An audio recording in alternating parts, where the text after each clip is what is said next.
And now, here's Johnny. Ask not what your country can do for you. Ask what you can do for your country. Here is a bulletin. Here is a bulletin. What is it?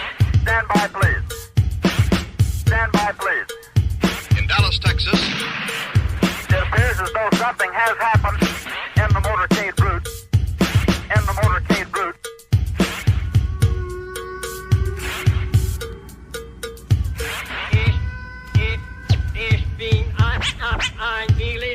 Three shots were fired. Three. Put me on, Bill. Put me on. Three. Put me on, Bill. Put me on. Three. President Kennedy has been seriously wounded by this shooting.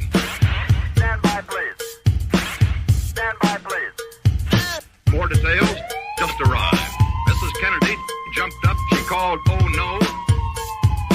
Oh no. The energy, Oh no. the faith, Oh no. the devotion. Oh no." The motorcade sped on. The world is very different now. Something has happened here. We understand there has been a shooting. Something has happened here. I can see many, many motorcycles. I can see many, many motorcycles. This is Kennedy's pink suit. Something has happened here. Many, many motorcycles.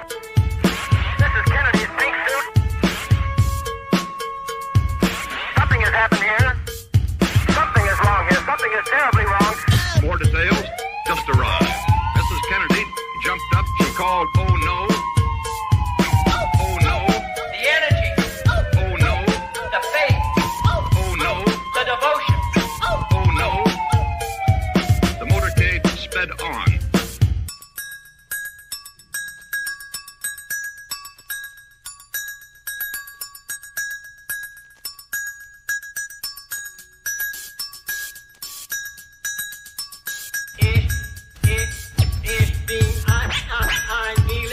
Flash. Apparently official. The flash. Apparently official. President Kennedy died at 1 p.m. Central Standard Time. Time. Time. Time. Time. Time. We dare not forget today that we are the heirs of that first revolution. There is a prisoner. There is a prisoner wearing a black sweater. Do you have anything to say in your defense? Oswald has been shot. Oswald has been shot. Jack Ruby. Jack Ruby. Came from Texas. He runs the Carousel Club. Here is the ambulance. More details just arrived. Mrs. Kennedy jumped up. She called, "Oh no. Oh no. The energy, Oh no. the faith, Oh no. the devotion. Oh no. The motorcade sped on. More details just arrived. Mrs. Kennedy jumped up. She called, "Oh no. Oh no. The energy, Oh no. the faith, Oh no. the devotion. Oh no.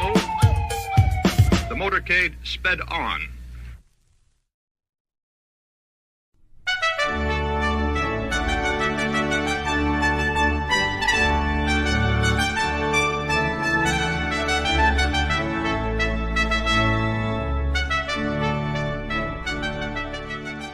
Lee Harvey Oswald was your typical America-hating communist from Louisiana, and like every risky-living pinko from the South, he grew up watching American spy dramas, volunteered for a civilian air patrol run by a CIA contract agent, and joined the US Marines. Nicknamed Oswaldsky for his tendency to speak Russian and spout pro-Soviet propaganda, he was given special training and assigned to one of the most sensitive facilities in the world, running the radar for the U-2s spying on the Ruskies and the Chi-Coms. After contracting gonorrhea in the line of duty, Oswald was tested for Russian proficiency before being honorably discharged to take care of his mother who wasn't ill and flew to Europe using money he didn't have on planes that didn't exist to arrive at Helsinki, where he stayed at the most luxurious hotel in town before waltzing into the Soviet Union at the height of the Cold War. While there, he kept a detailed log of Soviet facilities, made notes about microdots, and carried a CIA standard-issue Minox camera before getting bored and returning to the United States on a military jet using money loaned to him from the US Embassy.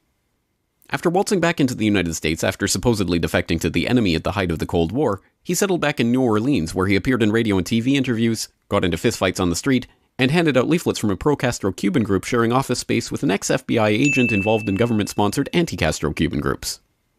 Moving to Texas and befriending a millionaire Russian oilman who helped to get him a job at the Texas Schoolbook Depository, Oswald made sure to let his murderous intent be known by attempting to assassinate a right-wing general in the area, thus potentially jeopardizing any plot to kill the president, and sent vanity photos of himself posing with his rifle to his close friends. On the morning of November 22, 1963, Lee Harvey Oswald went to work in the Schoolbook Depository where the president just happened to be driving by. After somehow getting the Secret Service to stand down before entering Dealey Plaza, Oswald set up a makeshift sniper's nest and got off 3 shots in 6 seconds, leaving 4 bullets without leaving any nitrate on his cheek, a feat that has never been duplicated, including 1 bullet that managed to cause 7 entry-exit wounds, a feat that has never been duplicated, penetrating 15 inches of tissue, 4 inches of rib, and a radius bone, to come out in almost perfect condition on a stretcher in the hospital while no one was looking, a feat that has never been duplicated. He then ran downstairs and got himself a Coke from the vending machine within seconds of the assassination before heading home, grabbing his things, walking down the street, shooting a police officer, ducking into a movie theater, and waiting to be arrested.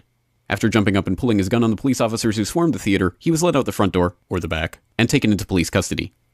While there, he is not charged with the murder of the president. Did you kill the president? No, I've not been charged with that. In fact, nobody has said that to me yet. And like any self-respecting America-hating communist grandstander who had just killed the President of the United States in a pinko rage, denied he had anything to do with it. I'm just a patsy. Before being transferred to county jail, he was shot on live TV by a 2-bit Union Mafia stooge, supposedly torn by grief at the death of the president, whose brother he personally hated, later claiming that it was part of a conspiracy the world will never know. The world will never know the true facts. Luckily, the crusading journalist of the unbiased media told the public the straight truth about what happened. His head could be seen to move violently forward. Hoover wrote a memo that weekend demanding that the public be convinced that Lee Harvey Oswald was the lone assassin. LBJ appointed a commission telling Commissioner Warren that he had to find that Lee Harvey Oswald was the lone assassin, and, as luck would have it, that commission concluded, Now, what about the doctor at Parkland Hospital who reportedly said the president was wounded in the front? Actually, the doctor told the commission, and a newspaper report agrees, that he said only that the bullet could have entered from the front. But because of the president's condition and their desperate haste, the doctors never turned him over, never saw the similar wound where the bullet actually entered from the back. This is the story of the JFK assassination, as brought to you by the truth tellers in government. Those weapons of mass destruction got to be somewhere. And the media. And if you have any questions about it, you are a woo-woo, grassy knoll, tinfoil, lizard-fearing America hater. If you love Jesus, sunshine, ponies, monster trucks, miniskirts, and the American flag, you will never ask any questions about any part of this story to anyone. Ever. This message has been brought to you by the CIA, Joint Chiefs of Staff, Warren Commission, and the MSM. Because ignorance is strength.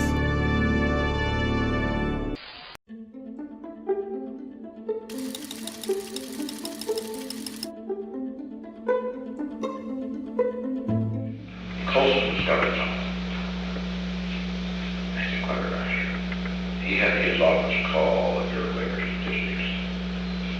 Okay, it's a time report and a time report. I think when they all said it was gold time. Gold time. Yeah, but they didn't tell you. I said, who were they? I said, what? I said, what kind of people were they? I said, were they all Jews? He said, yes. Malik is not Jewish. No. All right. I want to look at any sensitive areas around where Jews are involved. See, the Jews are all through the government. And we have got to get in those areas, we've got to get the man in charge who is not Jewish to control the Jewish. Do you understand? I sure do. The government is full of Jews. I sure do. Second, most Jews are disloyal. You know what I mean? You have a Garment and a Kissinger. And frankly, a Sapphire. I've got their exceptions. But Bob, generally speaking, you can't trust the bastards. They turn on you. Are you correct? Am I wrong or right? And their whole orientation is against this administration anyway. Against they have this arrogant attitude too. Sure. So? And they're smart. They have the ability to do what they want to do, which is to hurt us. Which is the problem. They have the ability some people that are out there, interestingly enough, doesn't have any Jews. He's only got, I mean, he got this one, he's got quite a few horrible bastard. His aides, none of his aides have ever been Jewish. Even Tony Lake, who turned him, is. That's right. That is, the guys, the young guys that he's always had. But I really want the Jews checked. Now, I was particularly checked the Jews throughout the administration. He's got a Jewish cell in any place. And they're all over on. And see what we can do about them.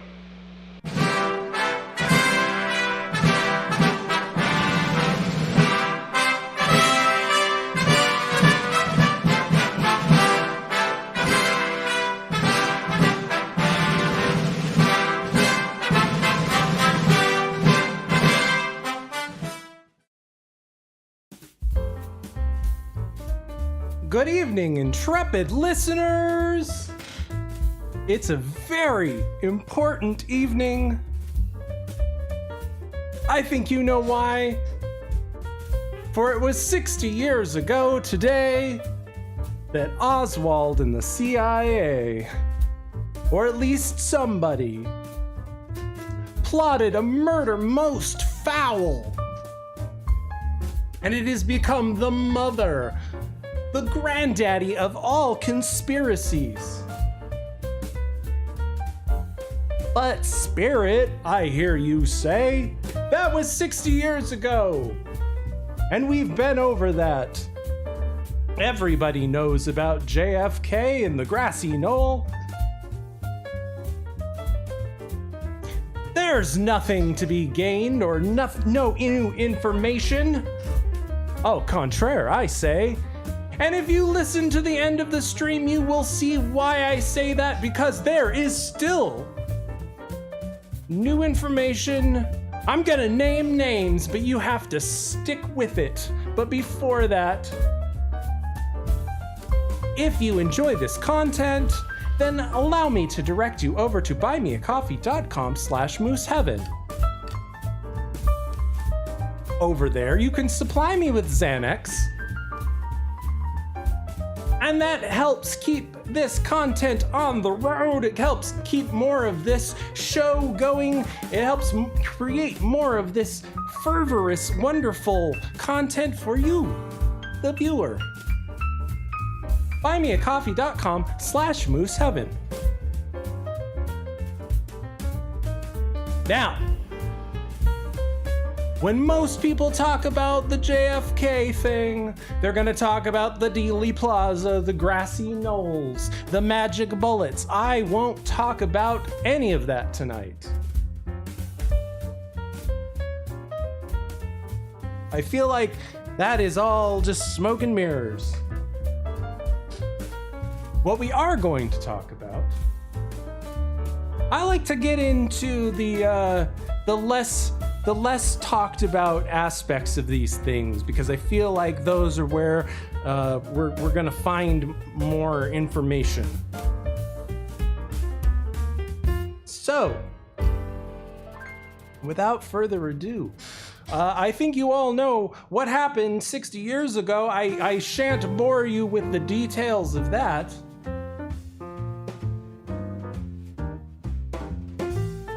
But a lot of people, even in the conspiracy, the JFK conspiracy circles,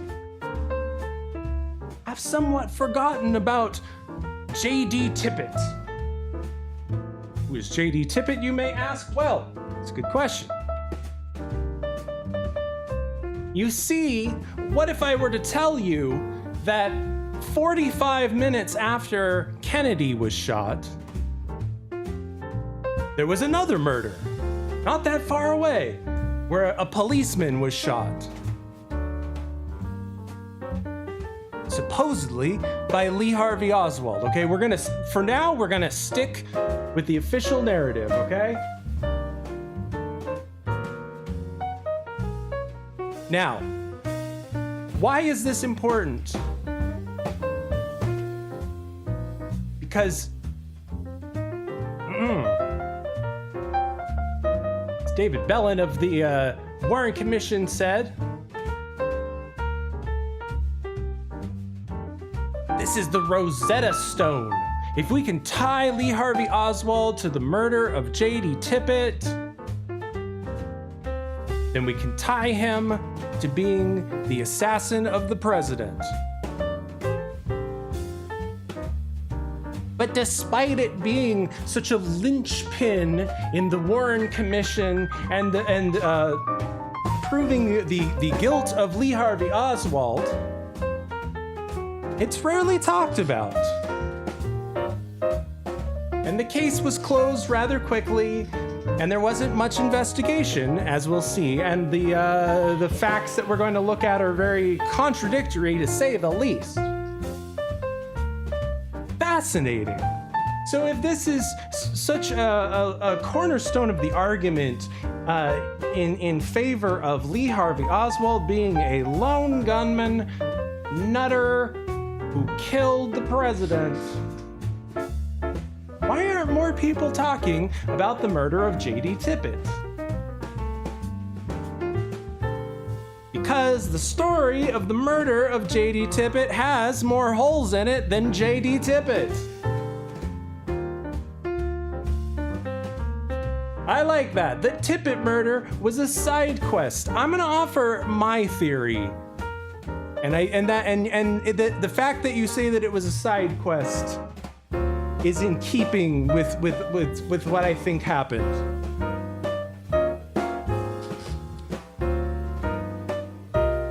So, what happened? Well, I want you for a moment to think about what you've done in the last 45 minutes. Okay? Take a minute, think about it. What did you do in the last 45 minutes? Okay, got that in your head? Now imagine, in that same span of time, you've just shot the president. You're in such a manic rush that you drop your weapon and casually go downstairs and buy a Coke from the vending machine.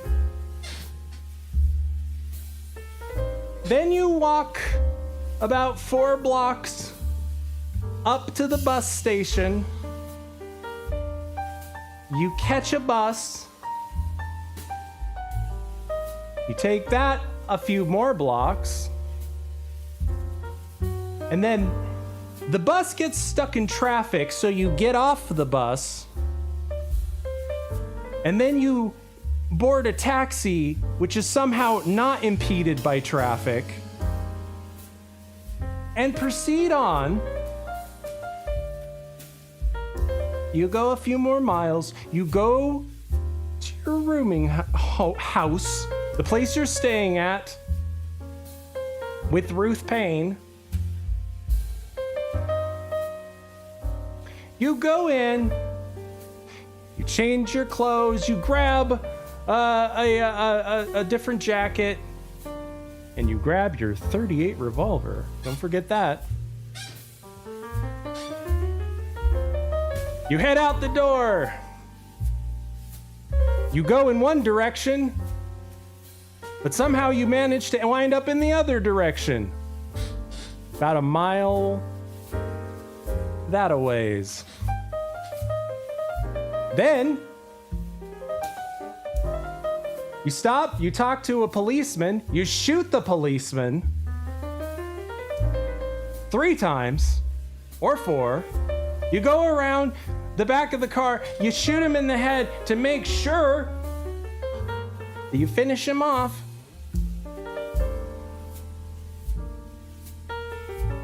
Then you go down the street some more. And you decide to duck into the theater. You run in without paying for a ticket. And there you go in. You sit by random people, looking like you don't know, like you're looking for somebody, but you don't know who. So you get up, you look around for a while. Can't find who you're looking for, so you get up, you go to the lobby, you buy some popcorn. I'm not making this up. And then you head back into the theater where the police come with their guns drawn. And you say something to the effect of, "This is it." You pull your revolver only to find click, click. It doesn't go off, and then you're arrested. Imagine all of that happening in 45 minutes. That's what we're told to believe. But don't take my word for it. Take the word of the Warren Commission. The solid lines are the known routes, and the broken lines the assumed routes taken by Oswald on his escape from the Texas School Book Depository building. All times are approximate. According to the reconstruction of time and events by the President's Commission, Oswald left the building about 12:33 p.m., 3 minutes after the assassination. He walked east on Elm Street to the corner of Elm and Murphy Streets, a distance of 4/10 of a mile. Boarded a bus at 12:40 p.m. that was going west on Elm Street. He remained on the bus about 4 minutes and exited between Lamar and Poydras Streets after traveling a little less than 2/10 of a mile. Walked 2/10 of a mile to where he boarded a taxi cab at 12:48 p.m. The cab followed this route over the Houston Street Viaduct, turned left onto Beckley, and let Oswald out near the Beckley and Neely Street intersection at 12:54 p.m., after traveling a distance of 2 4/10 miles. Oswald had passed his rooming house by 3/10 of a mile. He entered the rooming house at 1 p.m. and left at 1:03 p.m., zipping up his jacket. His next known location was when he shot Dallas Patrolman J.D. Tippit near 10th and Patton Streets at 1:16 p.m., a distance of 9/10 of a mile from his rooming house. He ran west on 10th Street and turned south on Patton Street and back west on Jefferson Street. Witnesses lost him here in the vicinity of a gasoline service station. His jacket was later found in the parking lot behind the service station, 2/10 of a mile from the Tippit shooting. Oswald was later observed acting in a suspicious manner about 150 feet from the Texas Theater and was observed entering the theater at 1:40 p.m. without paying. He was apprehended in the theater 6/10 of a mile from the Tippit shooting at 1:50 p.m. 34 minutes after the Tippit shooting and 1 hour and 20 minutes after the assassination of President Kennedy. We got all that? So, Oswald's movements are sus. Right, Spider McGee says this isn't one person. More on that later. So that's the movements of Oswald that day. But what is also curious are the movements of Officer J.D. Tippit. Now, before we get into this, I want to say there are some people who kind of, you know the type, the back the blue type, who say that, he was a good cop doing his job. I don't know about that.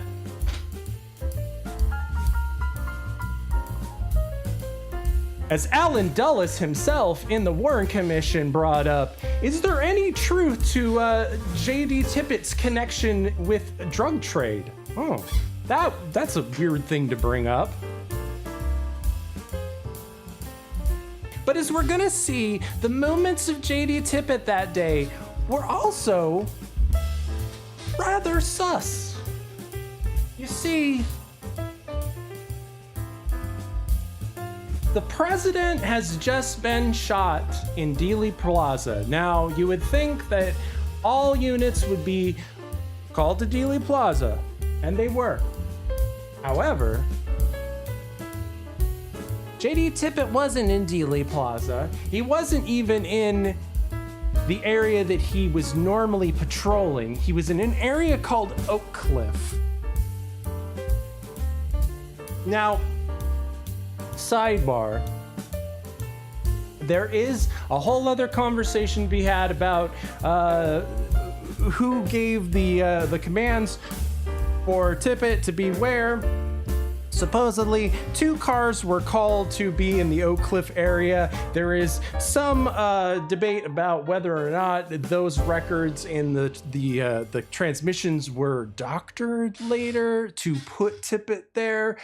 So suffice to say, we're gonna gloss over all of that discussion for now and just say Tippit is not in the place he should be. Also, the second car in that narrative where they call 2 cars to Oak Cliff, one of them being Tippit. The other car doesn't go to Oak Cliff; it goes to Dealey Plaza. So again, more questions. That's why we're talking about this particular facet of the Kennedy assassination, because it is a riddle wrapped within an enigma wrapped within more questions the more you look at it. I'm gonna say this, I try to be neutral on this show when I present these things as much as I can, and when I give you my theory, I tell you this is my theory, and I'm going to be honest in being neutral. There are things within the Tippit murder that point to Oswald. There are things in the Tippit murder that almost exonerate Oswald. It is very confusing, and that's why we're going to look at it. There are no clear answers. However, if you stick with us, I will offer my theory about who and why. You have to stay with us. Anyway, let's get back to J.D. Tippit. His movements that day were very peculiar. He's in the area of Oak Cliff where he's not supposed to be. What's up, Corey? And he is at a gas station in his patrol car, seemingly waiting for somebody. And dispatch calls in, asks for his location. He doesn't answer. He gives a different location of where he is supposed to be. After a while, he tears ass out of that gas station, right? He goes into Top 10 Records. This is the place, it's still there. He goes into a place called Top 10 Records, where he has been known to use the payphone, which is already very odd, right? Like a police officer making off-duty calls on a payphone from a record store, but I don't know, 1963, maybe times were different. Anyway, Tippit rushes into the record store to use the payphone. He looks in a hurry, and he calls somebody on the payphone. It rings a few times. He waits for an answer. Nobody answers. He hangs up. He takes off out of record store, tears off ass out of there. Now, there's already an APB out for the guy who shot the president. But remember, at this point in time, nobody knows about Lee Harvey Oswald. Like, nobody knows that name. They just have an APB out for a white male. It's very nondescript. Okay? Remember that. So J.D. Tippit tears ass out of this record store. He's then seen pulling over a motorist, and he does it in a really weird way where he cuts him off, and then he goes and he looks in their back seat, and then he doesn't say anything, and then he gets back in his car. He takes off out of there.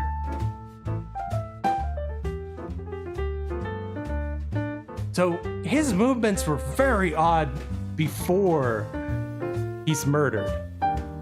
I'm gonna play this video now and let it describe it in a less inebriated way.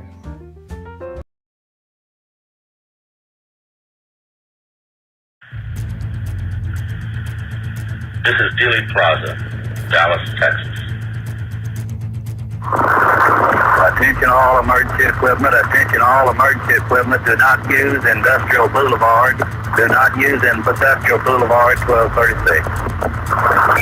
Boy, there's been a shooting in the downtown area involving the president.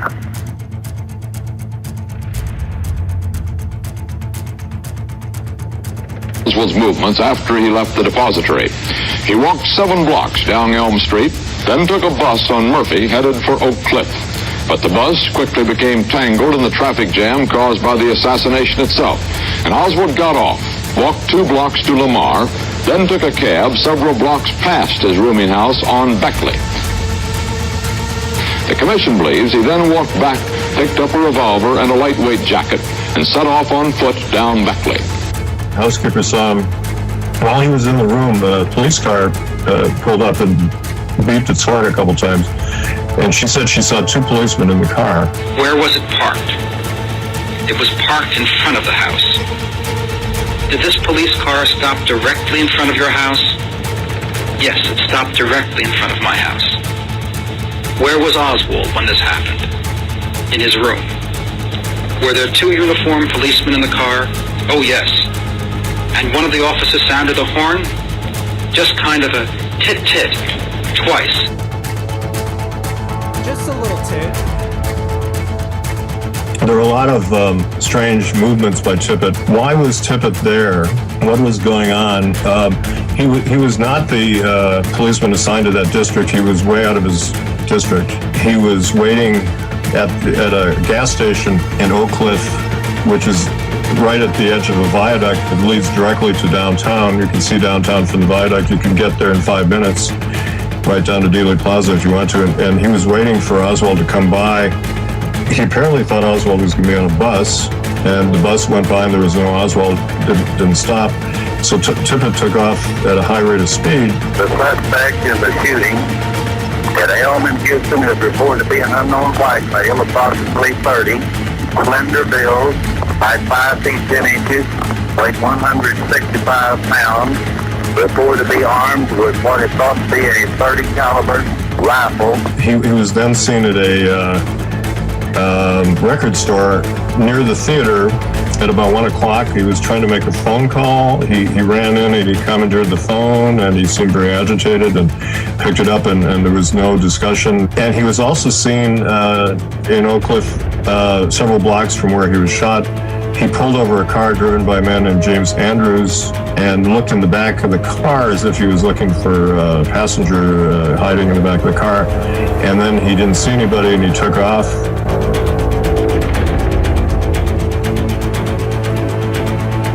He stopped somebody, had a brief conversation. Tippit gets out of his car, has his hand on the gun. He gets shot.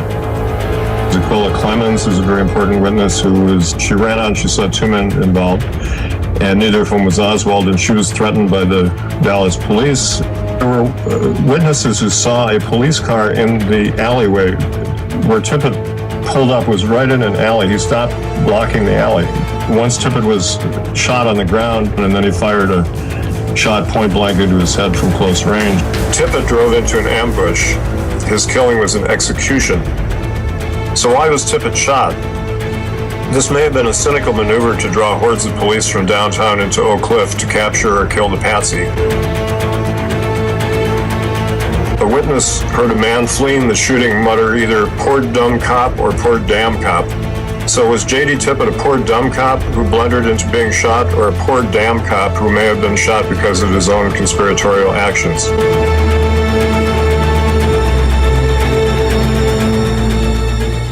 Oh, so there might be more to this story than we were initially led to believe.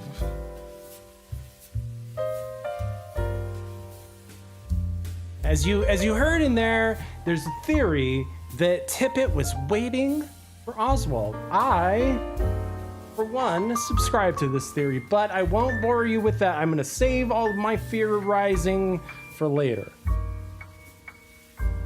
want to try and, I want you, the viewer, to keep an open mind. Because there's some of this that points at a conspiracy, and there are other things that point towards Oswald. But we shall dive into that. But as we do, I want you to keep an open mind. I want you to hear some of this and weigh what we're hearing and think about it. I question some of it myself, but again, I'll save my postulating. Let's dive in, shall we? Let's get into the weirder aspects of this. Helen Markham is the star witness in the J.D. Tippit murder for the Warren Commission. She's interesting. So, let's meet Helen Markham, because she's going to be a little bit of a figure here in the story. She's going to tell us what she saw when Tippit was murdered.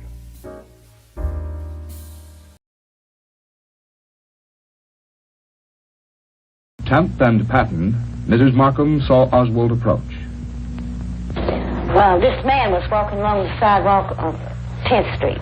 This police car was driving very slow down 10th Street. And what happened? Well, the man kept walking, just like I say, with his hands down in his head. I didn't pay him no mind, I didn't care. And this police car kept coming on, and finally he stopped, and the man stopped. And whether the policeman say, come over to the car, talk to him, I don't know, but he went. Was he on the driver's side or on the other side? On the other side. And did he stick his head in the window? Yes, sir. He folded his hands like this. He put them in through the window, up on the window, and he leaned over like this. What do you remember about this man? Was he a big man or a small man? No, he wasn't a very big man. He was short, kind of short, so if I remember. Mm-hmm. Well, now, was he still standing there when Officer Tippit got out of the police car? Well, he got out of the window, put his hands back down to his side, and stepped back 2 steps. The policeman calmly opened the door. He calmly crawled out. And for me, I didn't pay no attention because I was, talk, friendly. And the policeman walked through. Because she was talking, she friendly. That's Helen Markham, everyone. He was the front wheel on the driver's side, and this man shot him in the wink of your eye. In a wink of your eye? Bang, bang, bang. And what did this man who had shot the officer, what did he do as soon as he had shot him? Did he move back, or did he run, or what? No, he didn't break out and run fast. He walked fast down the sidewalk, back towards me, and then he seen me. And then he done like this. And of course I did too, and then I slapped my hands up on my face. But I couldn't scream, I couldn't move. What would I do? Did he say anything at all to you? He did not. So I can tell you, I closed my eyes, and my hands right there, and then I stayed there a few minutes. And I was going to look and see if he's gone or coming after me, or what. And I opened my fingers, and I looked, and he was trotting off down across this lot up here. And he wasn't even out of sight. He saw me go to the policeman. Now, he could have killed me, too. I knew I had to get help for this man. And I knew this police car, all police cars got radios in them. And I'll do what I can to get help for this man. And I tried. So that's Helen Markham. Her story remains amazingly consistent. Wait, hang on. I have another Helen Markham interview. Hang on a moment. Technical difficulty.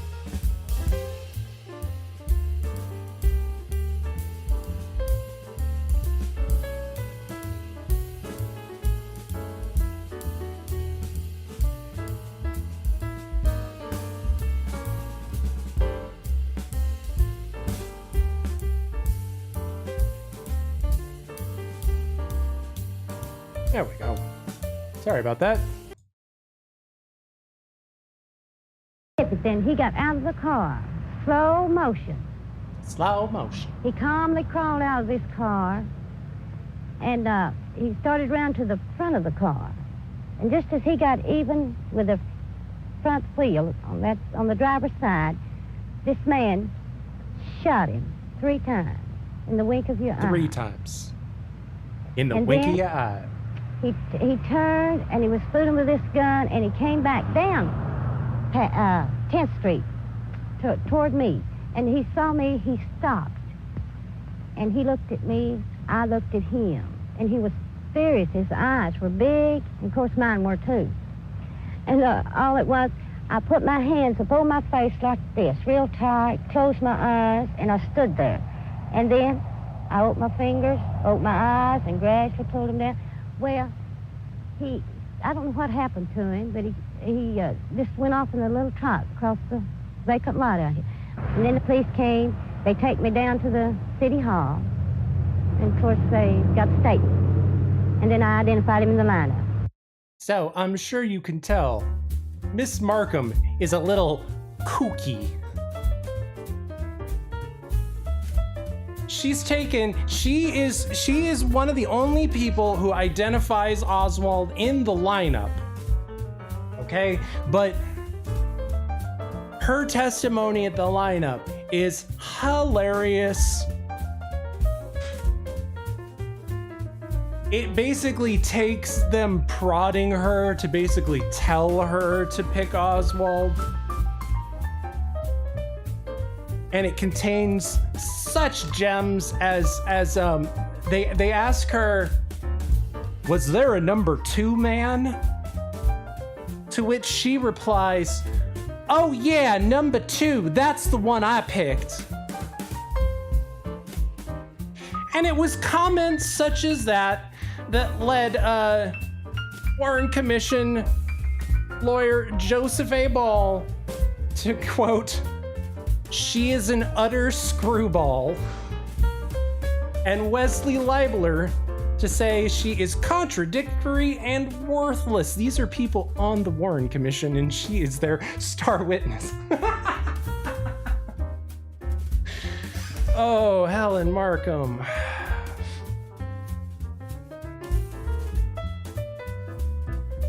But she wasn't the only one, no.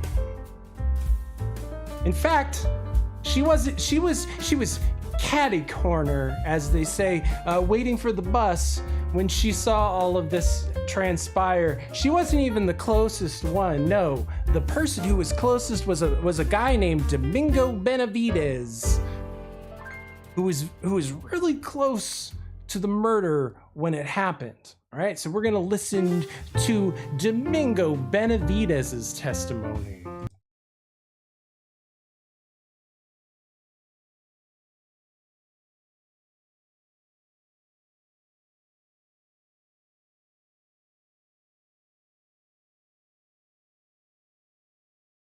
Opponents of the Warren report maintain that Officer Tippit was shot not by Oswald, but by others.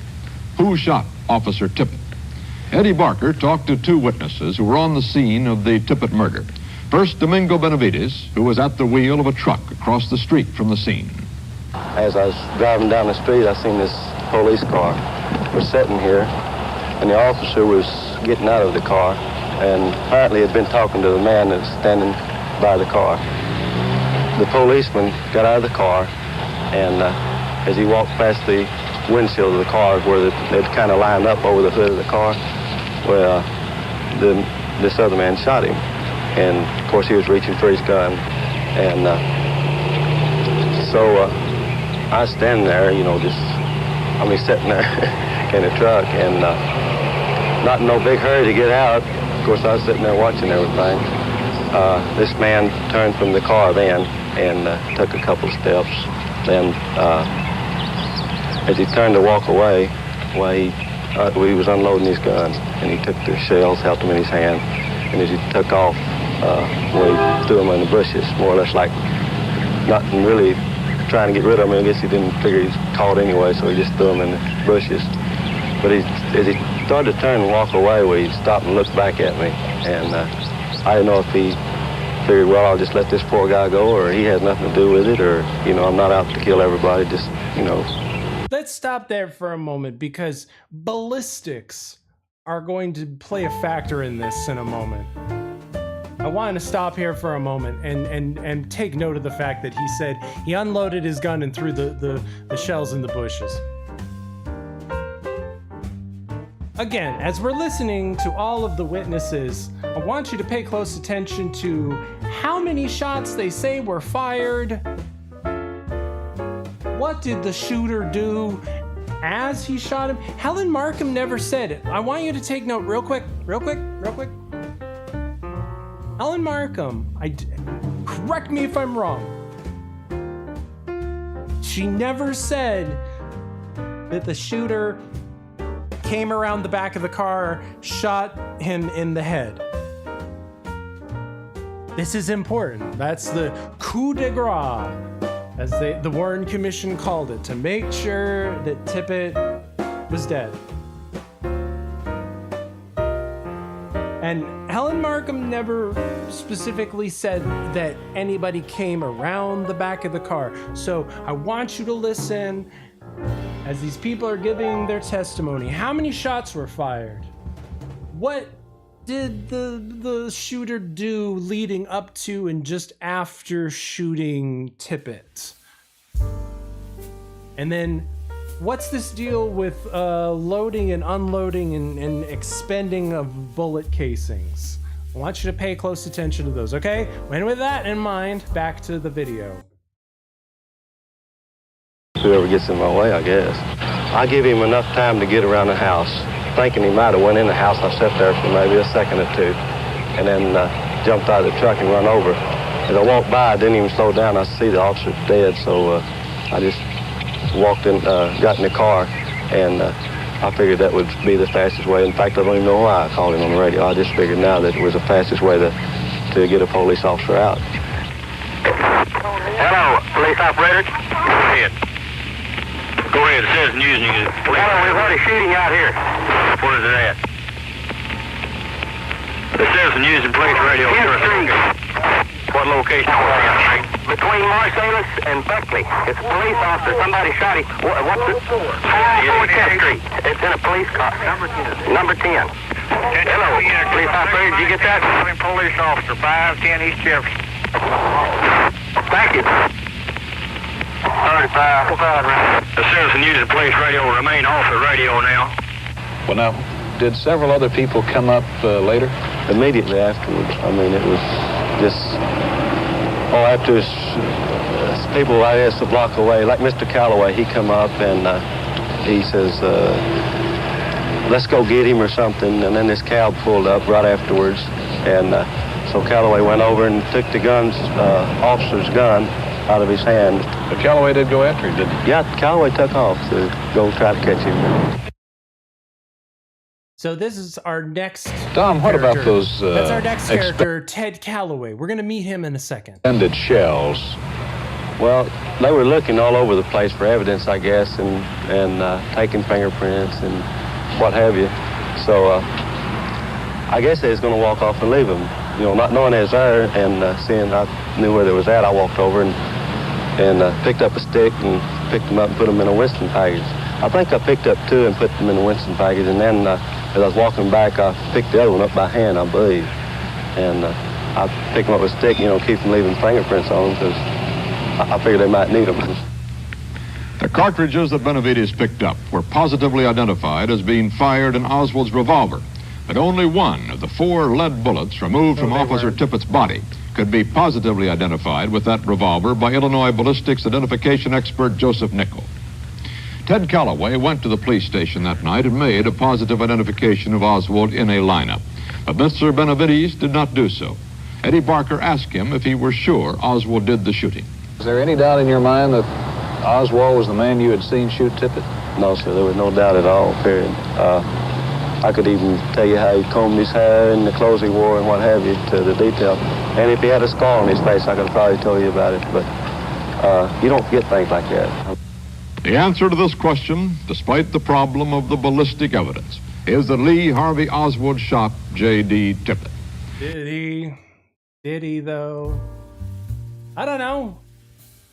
Let's go under that presumption. Because Benavidez, he said Oswald did it, but bear in mind, he never identified Oswald in a lineup. And he's able to identify him by pictures in the news and from the newspaper. So, like, this is post them already saying, like, you know, Lee Harvey Oswald, you know, lone gunman. Nevertheless, I want you to meet the next character, Ted Calloway. Ted Calloway, as he mentioned, is a taxi cab driver. He takes off after the shooter of J.D. Tippit. Also, as we're listening to all of this, I want you to also bear in mind how many shooters. Talk about second shooters at the grassy knoll. Let's talk about second shooters at the J.D. Tippit murder. So, the Warren Commission calls Helen Markham. They don't use Benavidez. But the other guy that they use his testimony to link to Oswald is Ted Calloway. So let's listen to Ted Calloway.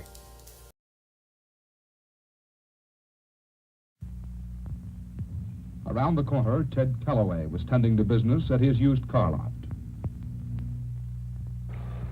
Well, Eddie, I was quite upset and excited, I guess, over the shooting of the president, and I was just standing on the front porch of our used car lot office, and I heard some shooting. What sounded to me like 5 shots coming from the back of our office. 5 shots? Direction of 10th Street over here. And as soon as I heard the shooting, well, I come running off the porch out here on the Patton Street, out here on the sidewalk, and I looked up the street toward, that's 10th Street right there, and I could see this man running across the sidewalk and back of a taxi cab over to the other side of Patton Street right here. Where was he holding this gun when you saw him? I didn't notice the gun until he was on the other side of the street and running in this direction. Well, now, when he came down here, and you say he stopped where, about over there in front of that house? Yes, sir, about 40, 45 feet away. I could see clearly he had this pistol in what we used to, in the Marine Corps, call the raised pistol position. And he wasn't on a dead run, but a good fast trot. And I noticed that he was very pale. He was just deathly white. And I hollered at him.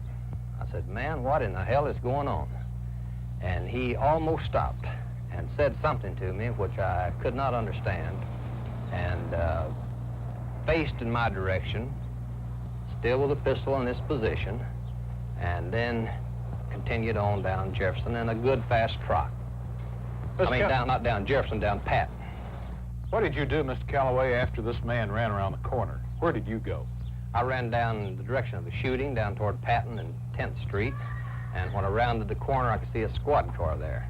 And by this time, there's 2 or 3 or 4 women had gathered around, and I saw Officer Tippit laying in the street. I could tell by looking at him that he was dead. He was laying on his pistol. He had drawn his pistol. His strap on his holster was unsnapped, and I imagine that he had drawn his pistol while he was falling because he was laying under his left side. So I took the pistol from under him and laid on top of the hood of the squad car. And then I ran to the squad car and called in on the radio and told them that an officer had been shot. And they said that someone else had already reported it, so for me to stay off the air. Yes, sir, I saw him that night in the police lineup. They asked me to come down to police headquarters, and I identified him in the lineup as the man that I had seen running with a pistol in his hand. Did you have any trouble identifying him in the lineup? None whatsoever. Did he look as pale that night as he had that afternoon No, out sir. here? No, sir. No, he didn't. But he was the type of an individual that once you see him, you never forget him. Why do you say that? There was just something outstanding about him, I guess, under the circumstances. That's a very broad, that's a very specific, broad thing to say. I don't know. I paid especially close attention to him, especially him with that gun in his hand, you know. But I had no trouble at all in picking him out of the lineup. So Ted Calloway and Helen Markham are the only two that actually pick Oswald out positively in a lineup. So Markham, Calloway, Benavidez, they all say Oswald did it. Okay. As we're about to see, Helen Markham's story stays amazingly consistent. But there are still discrepancies. As you might have noticed, three shots, 5 shots. Right? Nobody said anything about the execution shot. Right? Correct me if I'm wrong. I do drink when I'm doing these things. Did I miss it? I don't remember anybody saying that the shooter did the execution shot. But clearly somebody did. And we're gonna get into ballistics. Don't worry, we're gonna get into that shit. Because that is important. Alright. Let's get on with it. Helen Markham and Calloway are the only two that the Warren Commission actually use, and their stories stay amazingly consistent, as we're about to see, but flaws, cracks, chinks in the armor are apparent, so let's look. I was standing here on this corner when waiting on the traffic to pass so I could go down there and catch my bus to go to work. And a man come walking down the sidewalk, and a policeman came, and I could not get across. The policeman in a patrol car was Officer J.D. Tippit. According to Helen Markham's account, Tippit stopped his car and got out to continue his conversation with the man on the sidewalk. Just as the policeman got in front of the hood of the car, that man shot him 3 or 4 times. And then he put his gun back in his pants. He run over here, and I put my hands, I seen him coming, I just put my hands up on my face like this. I waited for a few minutes, and I opened them up, and I love that every single telling of this, we've listened to 3 variations of Helen Markham's telling of this, and every time I put my hands over my face, I love it. Pulled them down. And I pulled them down. And he looked at me, and I looked at him, and I never said a word. And just like a flash of lightning. Just like a flash of lightning. Like, these should be memes within the conspiracy culture. With big glassy eyes, he run off across the field, that lot there, down, right across there, went over the fence and down the alley.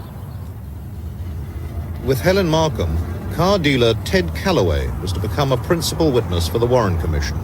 At a police identity parade later that day, they both picked out Lee Harvey Oswald as the killer of Officer J.D. Tippit. I was sitting in my office when I heard what sounded to be 5 pistol shots coming from behind my office in the direction of 10th Street. Well, I jumped up, ran out to the sidewalk, and as I did, I saw a man jump through the hedge carrying a pistol, and he angled across the street to the sidewalk and continued to run in my direction, holding his pistol. When he got almost directly across from me, I yelled at him, "Hey man, what the hell is going on?" And he had his pistol right here, and he nearly stopped, and he turned in my direction and said something, but I couldn't understand what he said.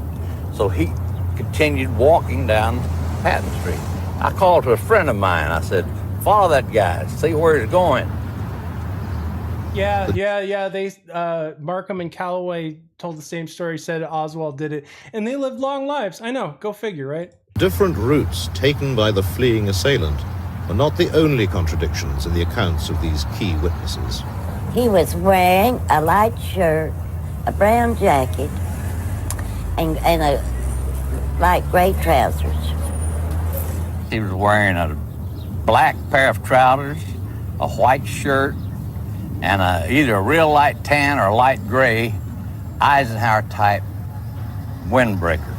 He was a short man, kind of small, and with a ruddy complexion. He had real fair complexion. Ruddy complexion, fair complexion. I want you to remember that phrase, ruddy complexion. Dark hair, and I found out later, the reason he had such fair complexion, that he'd killed a police officer and he was scared to death. So what it was, he was as pale as a ghost. What's that? So, case closed, right? 3 witnesses. 2 of them, I don't know why they don't use Benavides. Nevertheless, 2 people can put Oswald at the scene. They see him in a lineup. Case closed, right? But let me posit a conspiracy theory. When Oswald is brought out in the lineup, first of all, I think you guys have seen the pictures of Oswald when he's taken in. He's got a black eye, he's beat up. So you see this guy, he comes in, he's all beat up and disheveled, he's got a black eye, he's yelling about, I want a lawyer, this is police brutality, you can't put me in here. And then in the lineup, he's asked to state what his occupation is, and he says he works at the school book depository. May the cards have been stacked against Lee.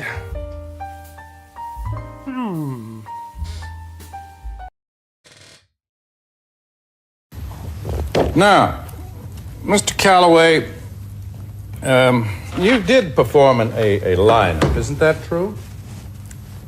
Went to the police line? They did a lineup, didn't they? Right. And before they let you identify this, do you think they were being totally fair and open about it? They sure were. I mean, they didn't give you any hints of any kind, did they? No, sir.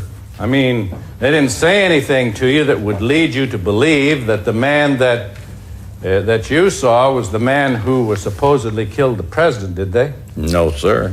They didn't I can tell you say exactly what they said. They didn't say... Wait a while. He has something to say, Mr. Spencer. Yes, he said he answered it. No, He answered the question. I'm going to overrule Mr. Bugliosi.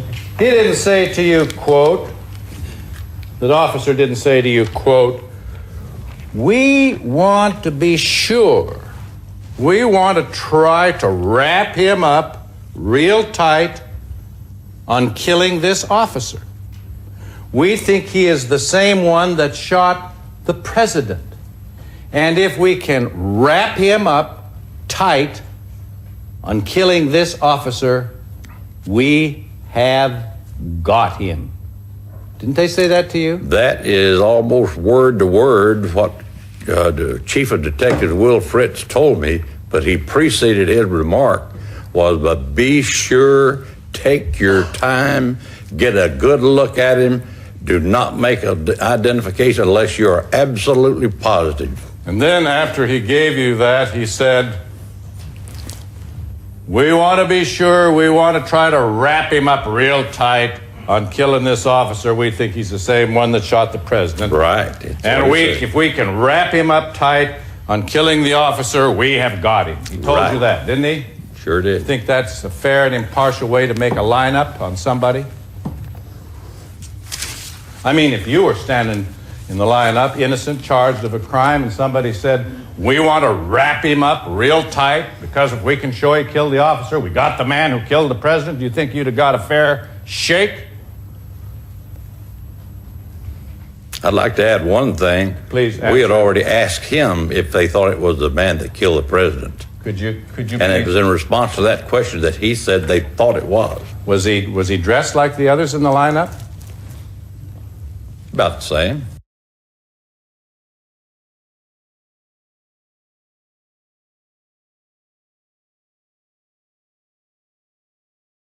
Sorry about that. I needed to go pee-pee. while Ted Calloway gave his pee-pee speech. So. Nevertheless, got 3 witnesses. 2 of them putting Oswald there. One of them's a complete lunatic. One of them might have been persuaded a little bit. Was there anybody else the Warren Commission didn't call? Oh, yes, there was. There were other witnesses. Let me introduce you to Miss Aquila.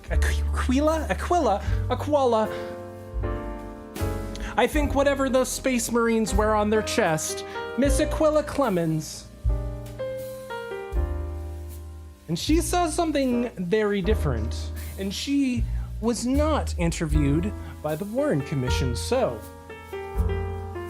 what did Miss Clemens see? What did Miss Clemens see?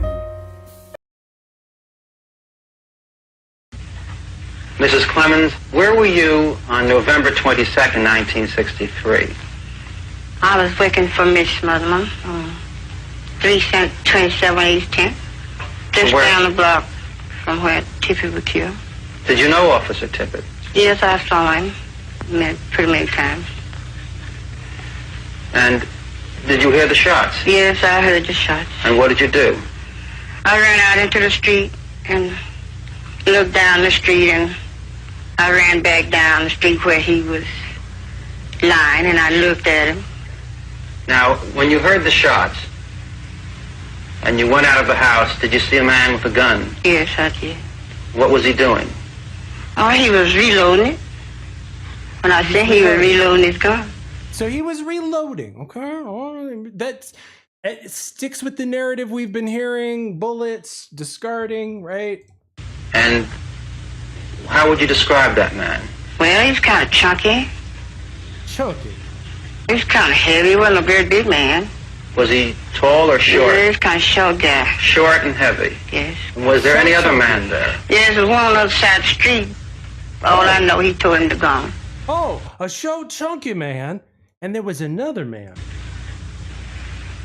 Mrs. Clemens, the man who had the gun, did he make any motion at all to the other man across the street? No more, told him to go. Well, he waved his hand and said, go on. Go. And then what happened with the man with the gun? He unloaded and reloaded. And what did the other man do? Man kept going straight down the street. And then did they go in opposite directions? Yes, they was. They weren't together. They went this way from each other. I'm gonna play. Hey, you know what? I'm gonna play. Watch this. Watch this. Spirit's gonna play devil's advocate for a second. What if the short, chunky man she saw was Ted Calloway? Devil's advocate here, okay? Small detail that wasn't mentioned in Ted Calloway's little top monologue that we played. Ted Calloway commandeered J.D. Tippit's service pistol after he was shot, and he went off after the shooter. Short, chunky man. Devil's advocate. I'm devil's advocating here, right? However, I'm gonna contradict myself here. They went in opposite directions. The other man says, "Gone." Somebody's loading, unloading, which is pause. That's a very odd thing to do, right? If you're on the lam, if you've just shot the president, you've just shot a police officer. You would think that you wouldn't stop and expel your used cartridges, your used shells. You would think you would do that elsewhere, right? I don't know. Seems odd. Nevertheless, this does not look like a short, chunky man. Let's just say that, okay? This ain't a short, chunky man. We can all agree on that, right? That ain't a chunky man. Now, Uncle Sham does point out Jack Ruby also is a chunky man, and Jack Ruby's apartment is like 2 blocks from where J.D. Tippit was shot. So, there might be something there. I'm just saying. Uncle Sham's just saying. Anyway, let's get back to Miss Clemens, because she's got more to say. We didn't listen to the whole thing. The one down the shooting went this way. Other went straight down past street that way. What was the man who did not do the shooting, but the man who went in the other direction from the man with the gun? What was he wearing, if you remember? Well, first I remember he looked like light khakis and a white shirt. And was he tall or short? He was tall. And was he heavy or thin? He was thin. But the one who had the gun, seconds after Tippit was shot, he was short. Yeah, he was short and kind of heavy. Now, did you testify before the Warren Commission about this case? I haven't said anything to anyone. Did anyone come to see you after the murder of Officer Tippit? Yes, he was a man came, I don't know what he was. He came to my house and talked to me. But I don't know what he looked like, a policeman to me. He did. Did he have a gun? Yes, he wore a gun. Mrs. Clemens, how long after Tippit was shot did this man with a gun come to visit you? About 2 days. It was about 2 days. Said that I might get hurt. Someone might hurt me if I would talk. About what you saw? What I saw. He just told me to be the best if I didn't say anything because I might get hurt. Oh, that's very interesting. See, that changes things now. Now that's a different cup of tea. You're saying that a man with a gun who may or may not have been a policeman came and told you, y'all better keep your mouth shut about this. You know what's good for you. Oh, now we're talking.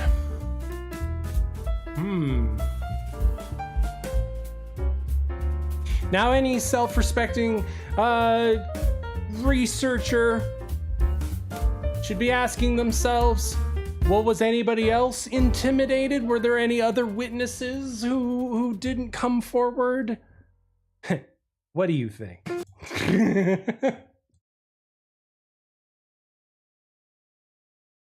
Mr. Reynolds, where are you employed? At the Giant Reynolds Motor Company. And were you working there on November 22nd, 1963? Yes, sir. How close is the used car lot which you worked to the scene of the Tippit killing? 1 block. Were you there at about 1 o'clock on the 22nd? Yes, sir. And then what happened? What did you see? What did you hear?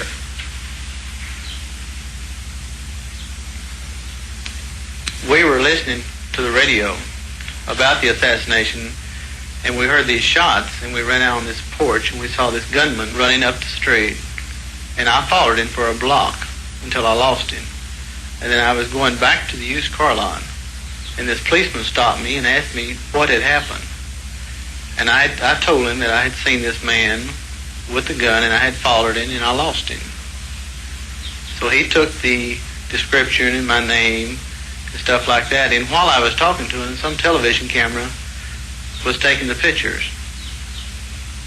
And after that, I went on back to the used car lot. Were you questioned by agents of the Federal Bureau of Investigation or the United States Secret Service during November 1963? No, I sure wasn't. Were you questioned by FBI agents or Secret Service agents during December 1963? No, sir. Were you questioned by FBI agents or Secret Service agents during January 64? Yes, sir, I was. When was that, sir? That was on January the 21st. 2 agents come out and they talked to me and asked me what I had seen. And I told them, and they showed me 3 pictures. You were questioned by agents of the FBI on January 21st, 64. Then what happened? 2 days after that, as I was closing up the used car lot one night. When I went downstairs to turn off the lights, some gunman was hidden down there, and he shot me. He shot me through the glasses, right here, and the bullet lodged right over here. What? Mr. Reynolds, who knew about your questioning by the FBI between the time that you were actually questioned by them and the time that you were shot 2 days later? Just friends and, of course, my family. The commission concluded on page 663 of its report that it was wild speculation for anyone to think that there might have been a connection between the fact that you were shot in January and the fact that you observed the gunman flee from the Tippit scene. My dude here. My dude, Warren Reynolds. He can't make a positive identification that it is, in fact, Oswald that he saw, right? And then all of a sudden, somebody hiding at his used car lot shoots him in the head.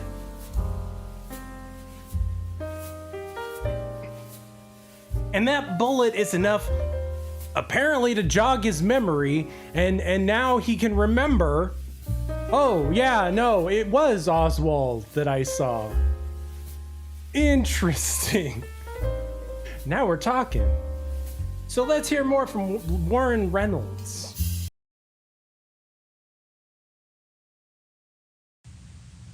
And when he got to the corner there, well, he put the gun in his belt like this, and then he walked up the street.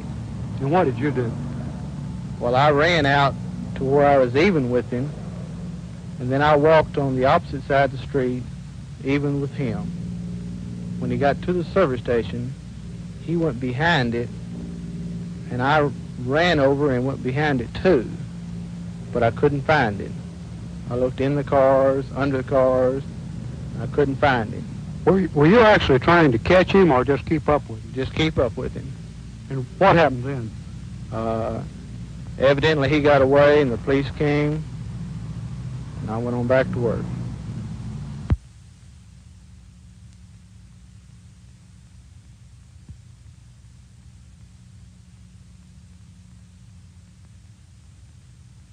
Well, when I walked in, I went to turn these lights off. I turned these first two switches before a man shot me that was hidden right behind me.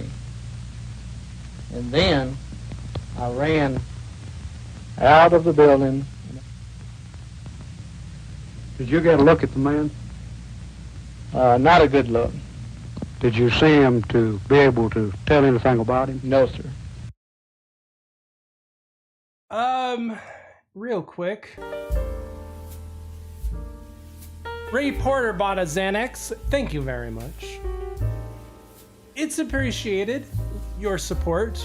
And if you would like to offer your support, I know the holidays are coming up. I know money's tight. I'm not pressuring you. But if you'd like to see more of this content, then let me direct you over to buymeacoffee.com/mooseheaven. Thank you very much.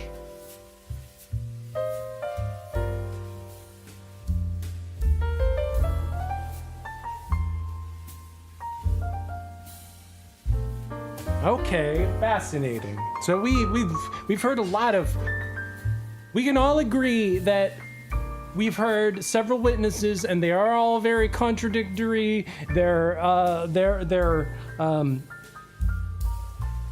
Their confirmation that they saw Oswald is very questionable. There's nothing concrete about these witnesses. We can all agree about that, right? We just have more questions than answers. Let's talk a little bit about ballistics. I don't know why Nightbot's not working tonight. Thank you very much, Jaw411. Buymeacoffee.com/mooseheaven. let's talk about ballistics for a little bit. Because I know this crowd loves that talk. True Wolf's ears just popped up. Oh, ballistics. Because we've already heard about 3 or 4 or 5 shots. Well, how many shots were there? There's a lot of discrepancy about the bullets so you've heard about this madman Lee Harvey Oswald on the run. He's loading and unloading and throwing his bullets casually off, and of course these shells are found. When they're found by the police initially assume that they have to be from let's talk ballistics, let's talk guns. Police assume that they have to be from a .38 automatic, and the reason for that is that they initially assume why, as I stated before, why would somebody expel their used shells when they are on the run onto the public sidewalk? The assumption being that it's a .38 automatic, because that would expel the shells automatically. Not to mention, the police initially also state that the shells are stamped with an automatic stamp. They came from an .38 automatic. One of the officers is told to carve his initials onto the bullets for market later. The bullets that are in evidence, don't have those. There's discrepancy about the cartridge cases that they found on scene. They find 2 Western and 2 Remington Peter .38 shells. But the 4 bullets, so they recover 4 cases, right? 2 Western, 2 Remington Peters, and the bullets, they recover 4 bullets from Tippit, 3 Western Winchester, 1 Remington Peters. Interesting. So it's a mix of bullets. It's a mix of types of bullets, and then the bullets that are recovered from Tippit don't match the cartridges or the cases that are found on the sidewalk. There's proposed explanations that Oswald fired 5 shots.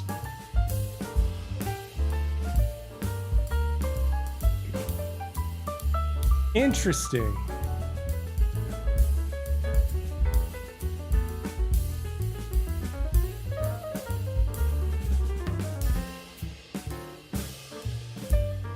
Now, this is the .38 revolver that Oswald is carrying when he's arrested in the Texas Theater.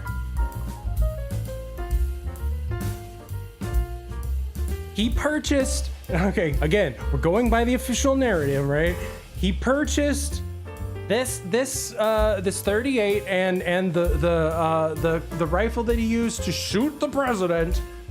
He purchased those under his alias Alec Heidel. That's going to come into play in a second. So, Oswald's carrying a .38 when he's arrested. It links back to Alec Heidel. Now, how does that link him to Tippit, though? Okay, well,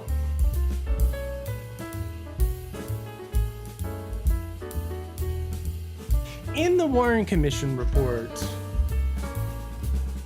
Officer Paul Bentley of the Dallas Police Department says that when Oswald is arrested, now mind you, Oswald's arrested at the theater after supposedly killing Tippit, and Officer Paul Bentley submits to the Warren Commission in his report that you can see here that when Oswald is taken into custody, when he's in the back of the police car on the way to the police interrogation, that's when his wallet is removed, okay?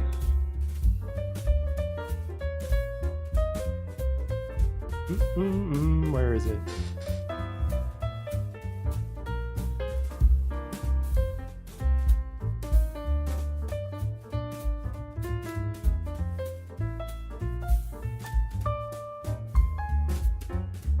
Paul Bentley says that he gets his identification. Lee Harvey Oswald, Alex Heidel, his wallet's taken in the backseat of the patrol car. Okay, case closed, right? That's what's in the Warren Commission, except there's a little problem with Oswald's wallet. How many wallets do you have? Because Oswald has a wallet that's at his rooming house that's found by I think the FBI. It's found at the Ruth Payne house in a drawer. So he's got a wallet there, but then supposedly that wallet is inconsequential because like he says that wallet's more of like a bank where he puts cash for his wife. Okay. But Paul Bentley in his testimony says that he takes Oswald's identification after he's arrested. Okay, and that's what's on record with the Warren Commission, right? Except there's a little problem with that. It seems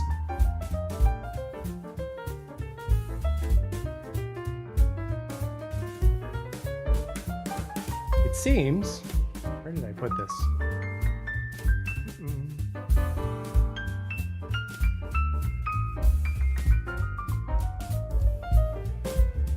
So, Dallas Police Sergeant Kenneth H. Croy also finds a wallet at the Tippit murder scene. It's apparently just handed to him by a civilian whose name he can't recall. He hands that wallet off to Captain Westbrook of the Dallas Police. Westbrook, by all accounts, goes to the FBI agent Bob Barrett, who's the FBI agent who's on the scene. He opens up the wallet. He says to Bob Barrett, he's like, "Hey, you ever hear of a Lee Harvey Oswald?" No, can't say I ever have. What about Alec Heidel? Nope, never heard of him either. So we got this other wallet. Now the problem is that the Warren Commission says Paul Bentley found the wallet. Is it Bob Bentley? Hey, I want to get my facts straight.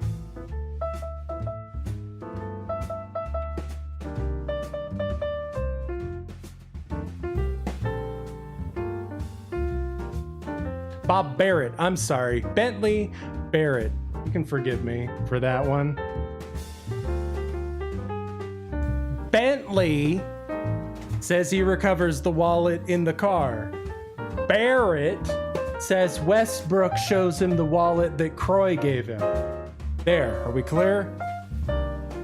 We've got 2 or 3 wallets. Now, the Warren Commission says that Bob Barrett's testimony is inconsequential. He just remembered it wrong. Problem is that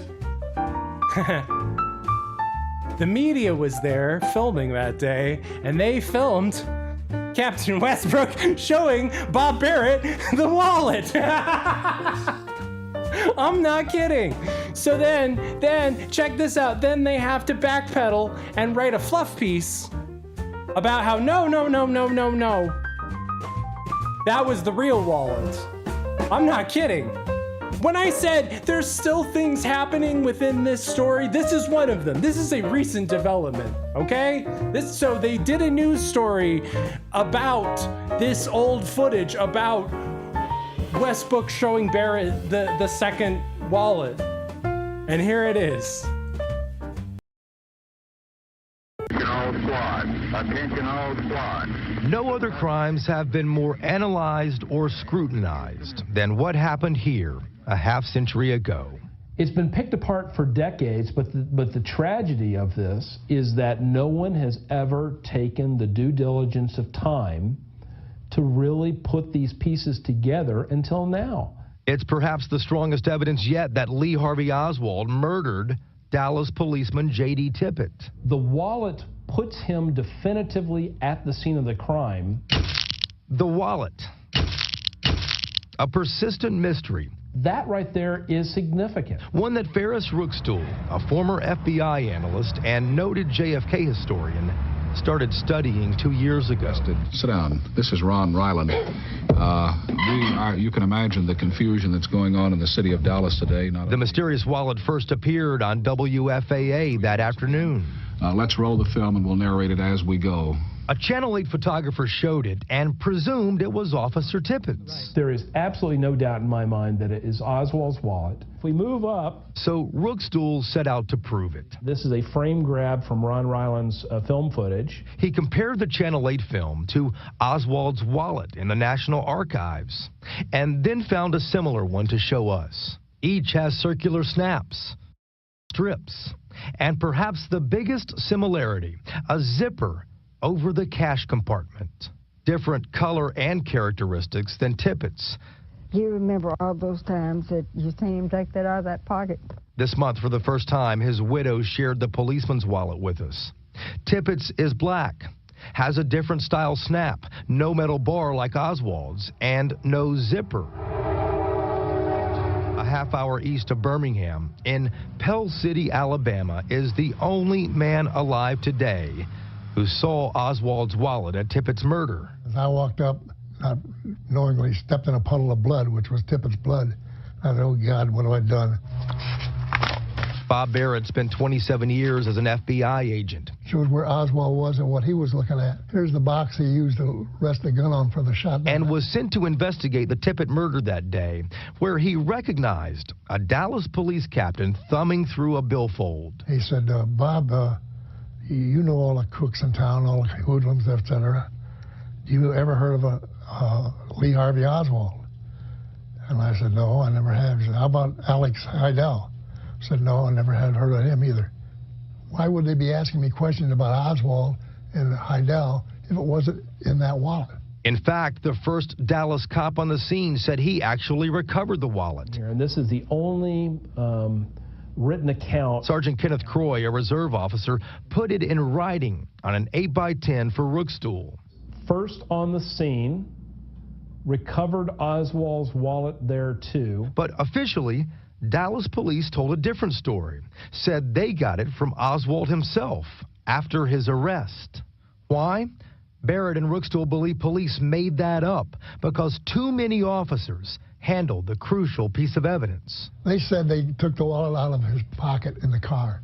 That's so much hogwash. Bob's in Alabama. Kenneth Croy is in Hamilton, Texas. They had no relationship with each other than the fate of history put them at the scene of a crime. Rookstool says both men, Tippit's billfold and the WFAA film prove that Oswald's wallet was at the policeman's murder. And more than shell casings and eyewitness recollections, it is the first hard evidence placing Oswald there that day, significant in tying off a historical loose end and perfecting the record 50 years later. Does it tie off a loose end though? Because there's more questions now, because now okay, here's the significance. You might say, so what? Spirit, so what? Wallet schmullet.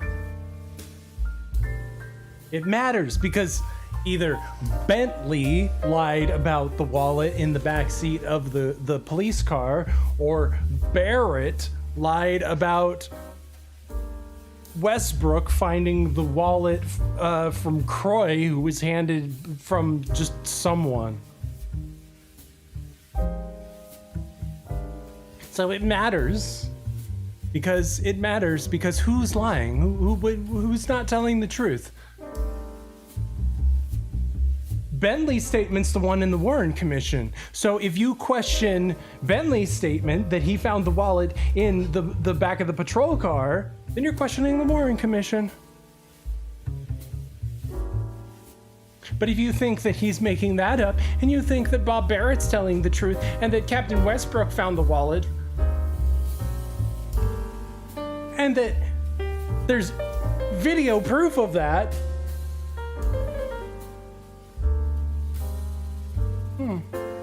so who do you believe? Whose wallet's whose? Now let's look at that wallet for a second. Let's take a moment. Let's stop. What was in that wallet?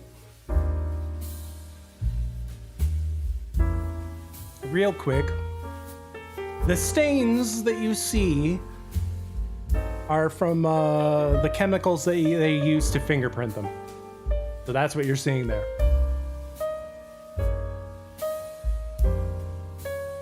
So, okay. What do we got in this here wallet we found? We got our Alex Heidel identification. We got our Dallas Public Library card for Mr. Lee Harvey Oswald. We got a baby photo, a military photo, social security card, little picture of his wife. It's very, very incriminating evidence. You can argue, yeah, sure, whatever. Those are things that, you know, most people carry in their wallets. I don't know. It's a little too on the nose. If you're trying to pin something on someone, right?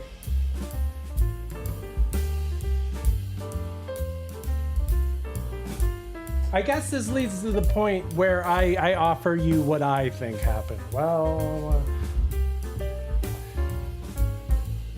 I think that based on the peculiar movements of J.D. Tippit before he's gunned down, it does seem like he's waiting for somebody.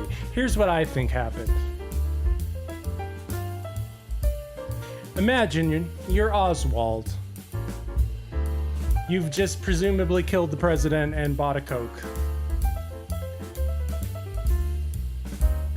Oswald, being a good spook, knows he's something's amiss. He's got to get out of there. He goes to the bus stop. He gets on the bus. He thinks,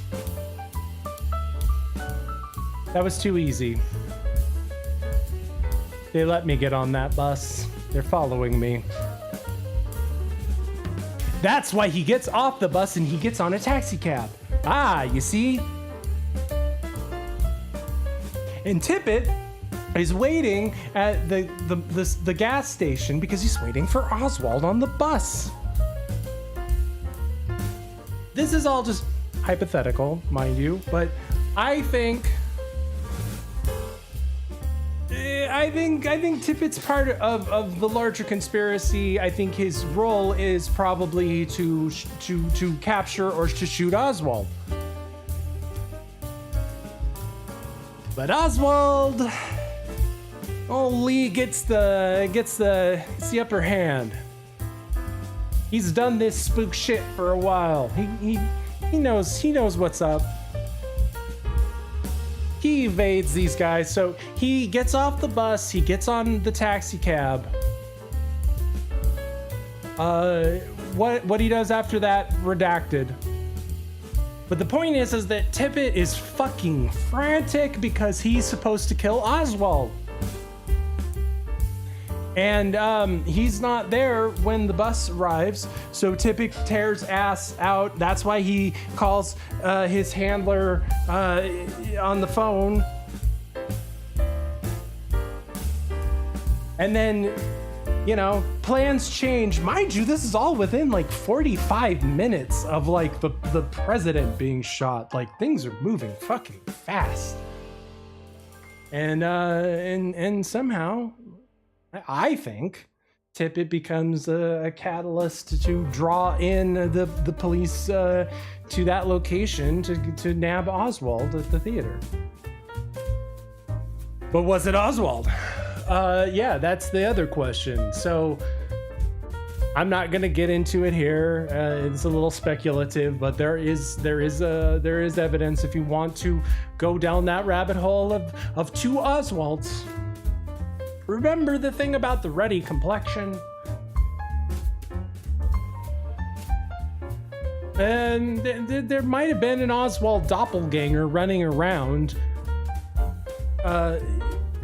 causing confusion between the identities, right? So when Oswald is arrested in the theater, he's let out the front. But mind you that the same guy, the owner who sold Oswald popcorn, said that later, after he'd been let out the front, another guy who looked just like Oswald, could have been his brother, but with a ruddy complexion, was let out the back, and that guy was in the balcony of the theater. So we might even have two Oswalds. So when people are saying they saw a guy, and I swear to God it was Lee Harvey Oswald, I don't even know if that can be trusted. These are all just my presumptions, of course, but that's why you're here, to hear me pontificate.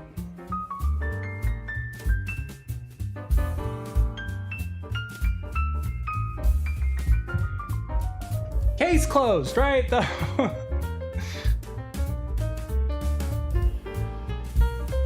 What did Lee Harvey Oswald have to say about all this? Take me back, Wayback Machine. What did Lee Harvey Oswald say again? I'd like some legal representation, but these police officers have not allowed me to have any. I don't know what this is all about. Kill the president? No, sir, I didn't. People keep asking me that.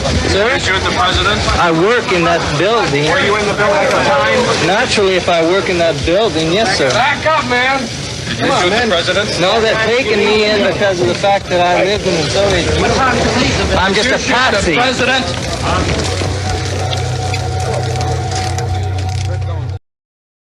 Just like any would-be ideological assassin.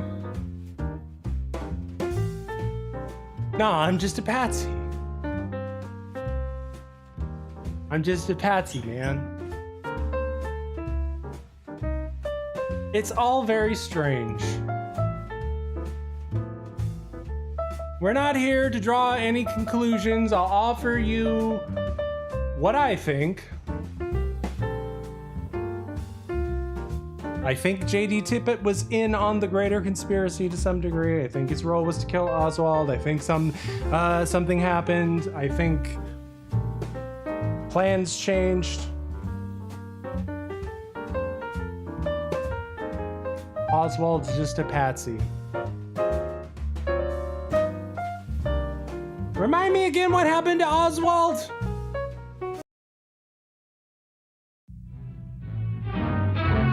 Madness and hate erupt anew in Dallas as President Kennedy's accused assassin is shot down himself during a jail transfer. There's an ominous symbol in Lee Harvey Oswald's murder weapon as he is taken to the city jail basement where an armored car is to move him to a maximum security cell. Oswald walks his last mile. His assailant moves in from the right. There is Lee Oswald. He's been shot. He's been shot. Lee Oswald has been shot. Now, from another camera, the motion is slowed. The murderer moves in, and here is the shame of all America as Jack Rubenstein takes the law unto himself. The dying Oswald is rushed to the same hospital where President Kennedy died. Doctors work to save his life. But 48 hours and 7 minutes after the president's death, his accused slayer is dead. How convenient. Isn't that interesting? Case shut, right? And mind you, that's when the investigation into the Tippit murder officially ends. Right there. When Jack Ruby shoots Oswald, that's when the investigation into Tippit's murder ends. We've dove deeper into investigating it than the Dallas Police Department has. Because that's where their investigation ended. They used what you have seen, ladies and gentlemen, based on witness testimony, based on ballistics, based on this wallet, this jacket that we kind of sort of didn't really get into, but it changes colors a lot. Based on all of the evidence you've seen, they have linked this murder of J.D. Tippit to Lee Harvey Oswald. And this is the linchpin in their case that he shot the president. I want you to understand that, because that is not a small detail. I want you to think about this, prior to, there we go, that's a good one. In this little 45 minutes leading up to Oswald being apprehended, nobody knows the name Lee Harvey Oswald. Nobody's looking for a Lee Harvey Oswald. It is the murder of J.D. Tippit that specifically ties, in the Warren Commission's eyes, Lee Harvey Oswald to the assassination of the president. So I offer to you guys, what do you think? You've looked at the evidence. You've looked at more evidence than the Warren Commission did. You looked at more evidence than the Dallas Police Department has. Who do you think shot J.D. Tippit? Do you think it was Lee Harvey Oswald? Do you think that there's reasonable doubt here?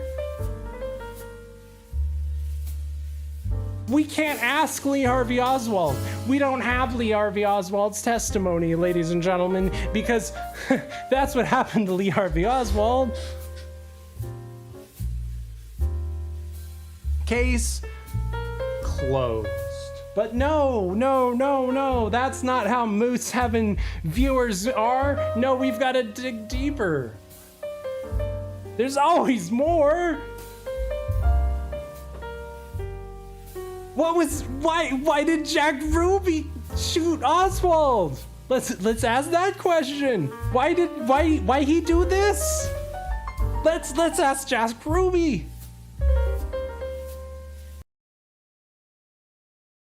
Everything pertaining to what's happening has never come to the surface. The world will never know the true facts of what occurred, my motives. The people that had so much to gain and had such an ulterior motive for putting me in a position I'm in will never let the true facts come above board to the world. Now, these people are in very high positions, Jack? Yes. Oh, nobody will ever know the true facts or his true motives, and that the people who are responsible are still out there. And that's where we're at.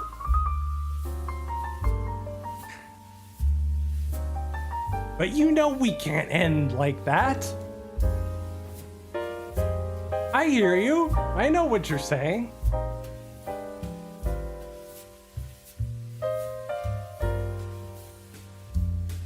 You're saying, who really did it? Who put the turd in the punch bowl? Who dropped a deuce in the urinal? Who raised the blade that lay Caesar low? Was it the CIA? Was it Lyndon Johnson?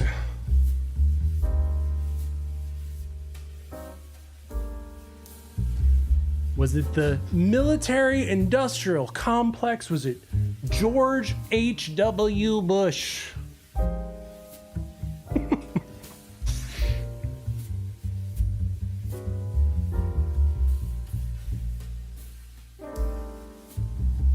Was it the mafia?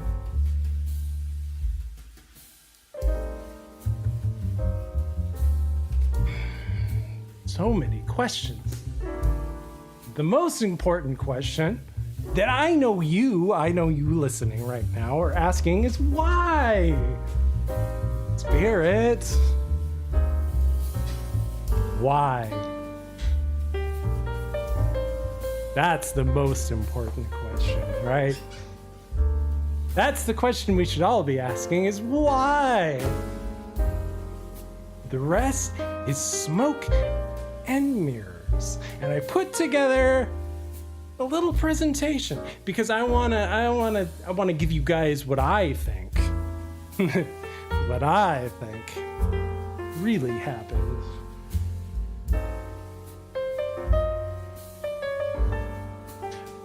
But it's too much to encompass for me to explain, so I put together a little presentation, a little something for you guys. Enjoy.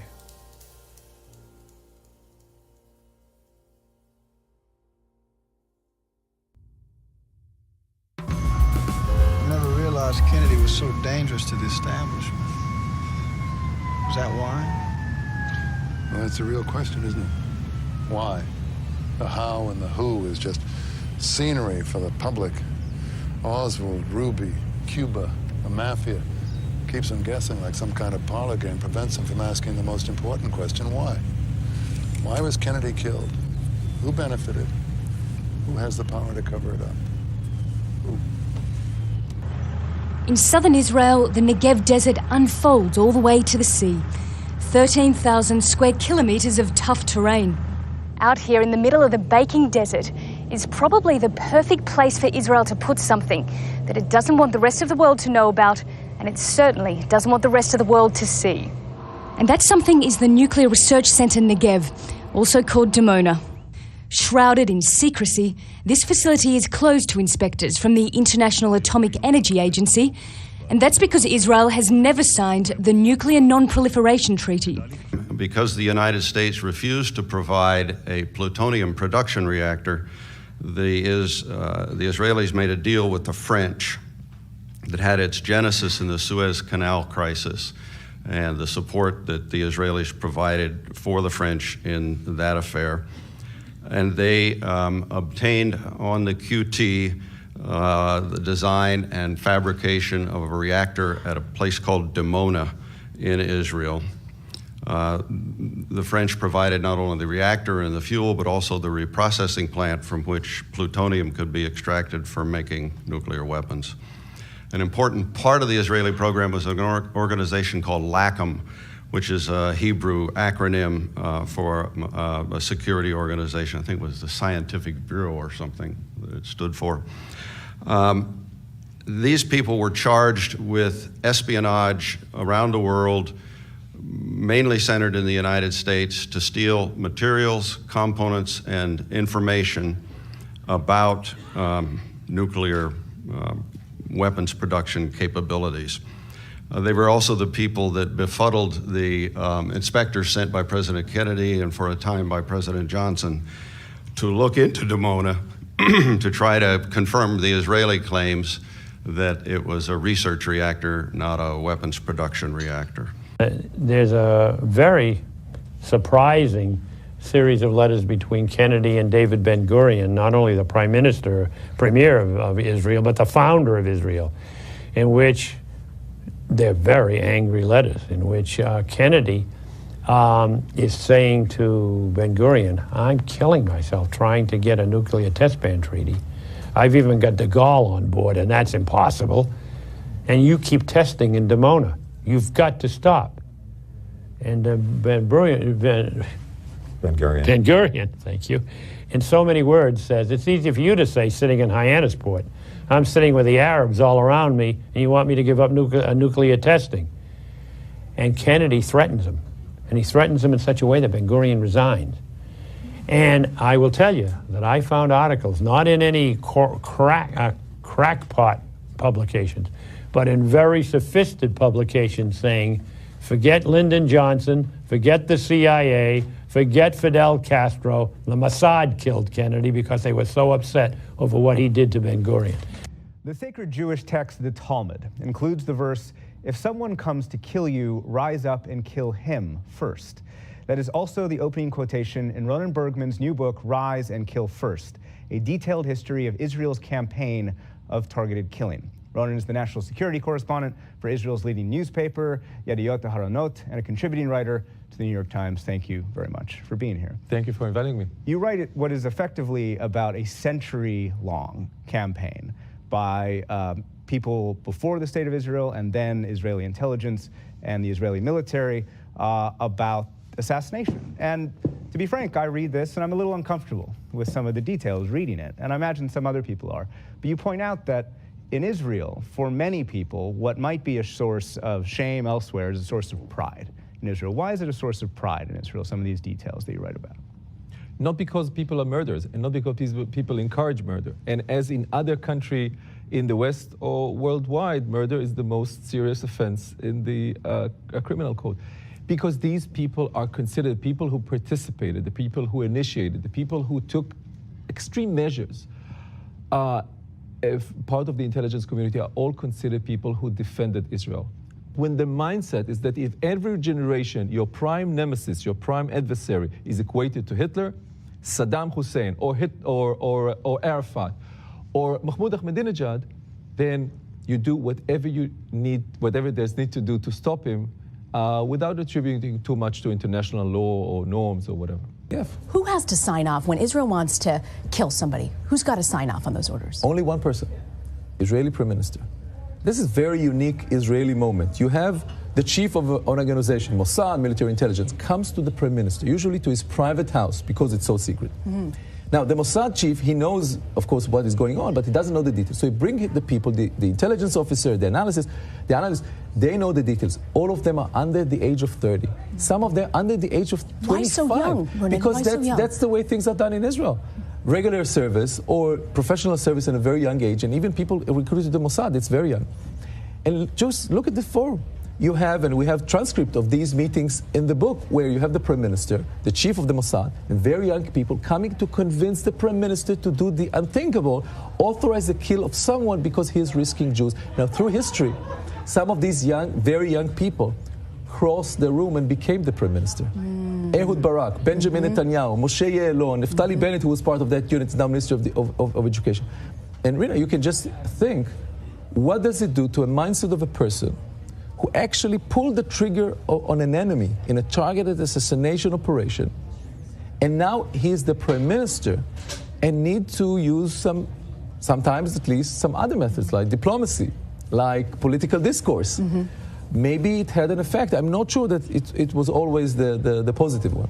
In Rise and Kill First, The Secret History of Israel's Targeted Assassinations, Ronan Bergman writes, since World War II, Israel has assassinated more people than any other country in the Western world. Why was Kennedy killed? Who benefited? Who has the power to cover it up? Who? I've got a raging clue. That points in a certain direction. And it comes from these letters between Kennedy and Ben-Gurion, who, if you'd like to learn more about, I would like to do it's probably going to be a 2 or 3 part series called Israel's Civil War.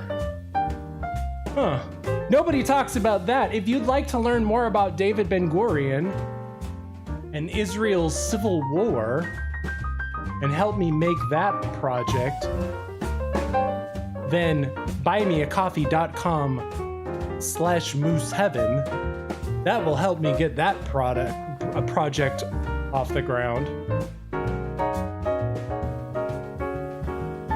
But David Ben-Gurion, who's the first prime minister of Israel,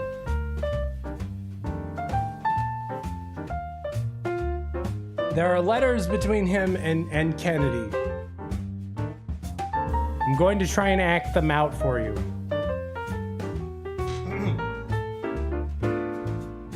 Mr.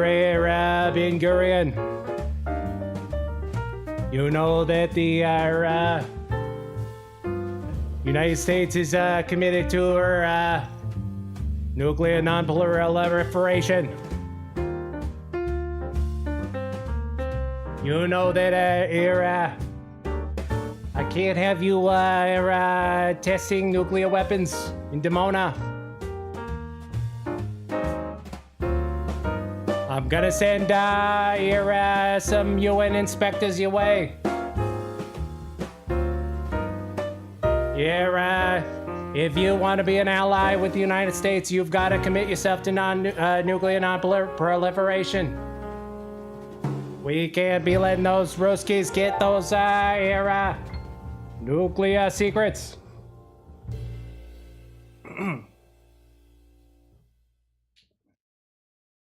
To which Ben-Gurion responds, Mr. Kennedy, with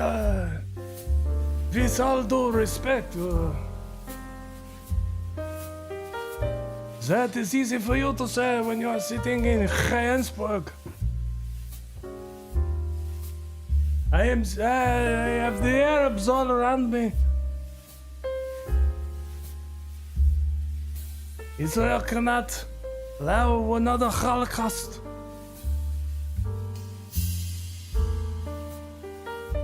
And Kennedy responds, essentially, Holocaust.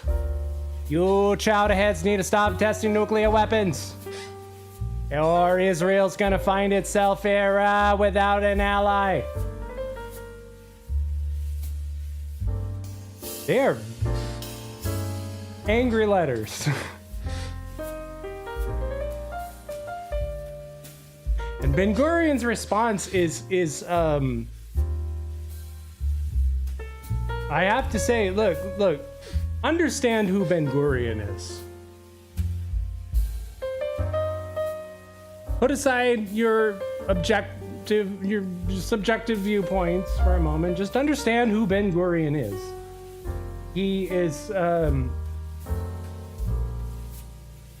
he's a labor Zionist, part of the left-wing labor Zionists who kind of founded Israel. He's one of the founders of Israel.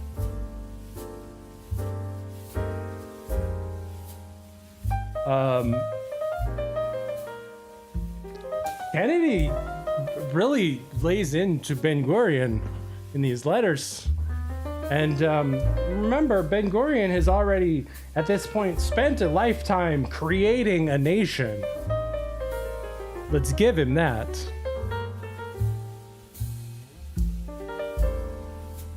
Certain mafia-esque tactics were employed. Again, if you want to learn more about that and the birth of a nation, buymeacoffee.com/moose7. Help me make Israel's civil war. Nevertheless, Ben-Gurion is a man of some stature, especially within Israel and in the Zionist movement. And Kennedy really lays into him over nuclear testing. And Ben-Gurion's response is not angry, not threatening. I dare say at this point he's already spent a lifetime of creating a nation, and he just sounds tired and defeated and almost, dare I say, begging.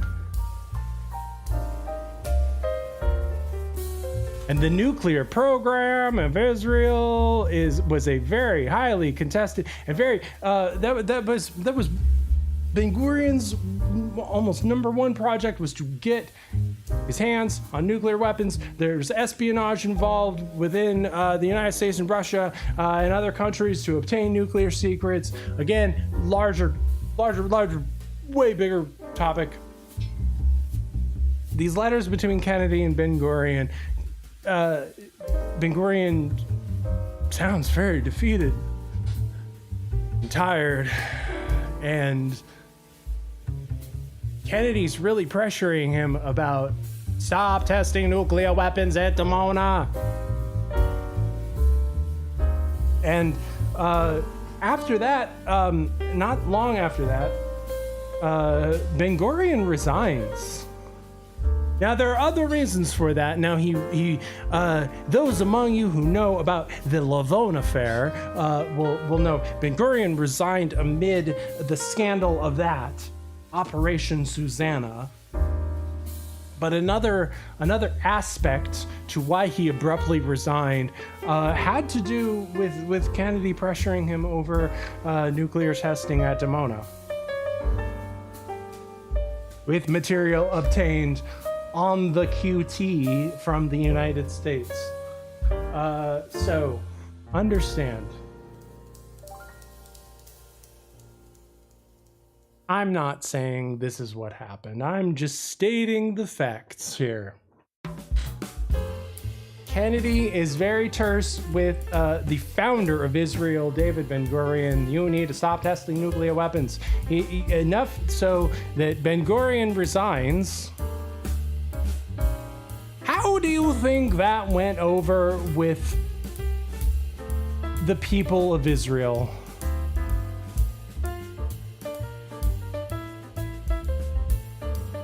Now, as we learned in that little presentation that I put together, there's a certain they have it down to a certain science. There's an operation. There's paperwork. You have to fill out a certain form to get an assassination, and it has to go through the prime minister. And I'm just saying, it was those letters are I want to say, look, I'm not defending Ben-Gurion or the actions of Israel or any of that by saying this. I'm just saying, like, look, I can see how from a perspective like that, like the way that Kennedy spoke and the way that the actions was very humiliating to the founder of a nation in the eyes of certain people.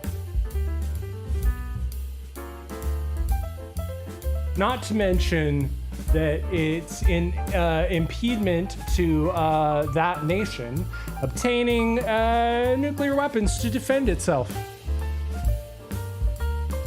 which it's never really signed any kind of nuclear non-proliferation treaty. So I'm just stating things that are apparent. I'm not making any direct accusations about who pulled the trigger. I don't think it matters who pulled the trigger. Look, it's been 60 years, right? It's been 60 years.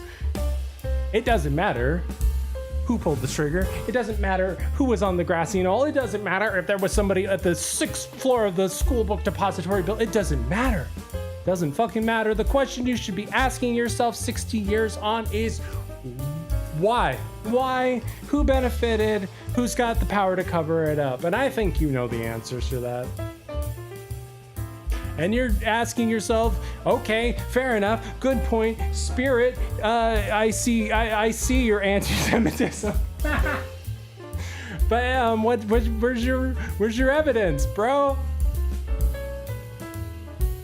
There's nothing new to be gained from this story. It's 60 years on, right? There's no new information that would point in a certain direction. There was nothing that would come to light. No new names that would be named. No. But that's why you folks tune in to Moose Heaven. BuyMeACoffee.com/MooseHeaven.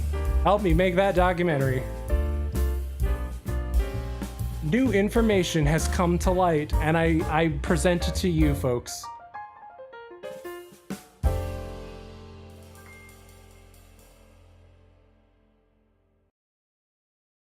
Despite countless investigations and lingering questions, the assassination of President John F. Kennedy remains a hot topic. And adding to the mystery is President Biden's decision to keep some of the thousands of documents from the investigation still under wraps, a judge recently upholding that order. But 6 decades after Lee Harvey Oswald was named as Kennedy's killer, a new name has emerged tied to the case. Eyewitness News reporter Mike Marza with more on that. A recent decision by President Biden concerning documents related to the JFK assassination, raising new questions about what the government knew and when. The president, late last month, issuing a final order certifying documents from the JFK investigation to be released. But the New York Times reporting 4,684 of the files remain either partially or fully withheld from the public's eye. On June 30th, President Biden washed his hands of the JFK matter and said that this would be his last order about JFK. Jefferson Morley is the editor of the blog JFK Facts. He says some of the files being withheld could shed new light on the CIA's investigation before JFK's death. What remains is about 4,400 documents from a variety of federal agencies, primarily the CIA, that still contain some redactions, ranging from a word to a paragraph to a page to the whole document. Morley says there's one name that's been a mystery all these years and made public in the files: Reuben Efron, who worked for the CIA and was intercepting Lee Harvey Oswald's mail in the months before the assassination. Reuben Efron died 30 years ago. So they're not protecting the name of a living person. They're protecting the operational activity that he was engaged in, which was reading Lee Harvey Oswald's mail. What it shows is that the CIA was running some kind of intelligence operation, we don't know exactly what, around Lee Harvey Oswald, the accused assassin, while President Kennedy was still alive. Mike Marza. Interesting.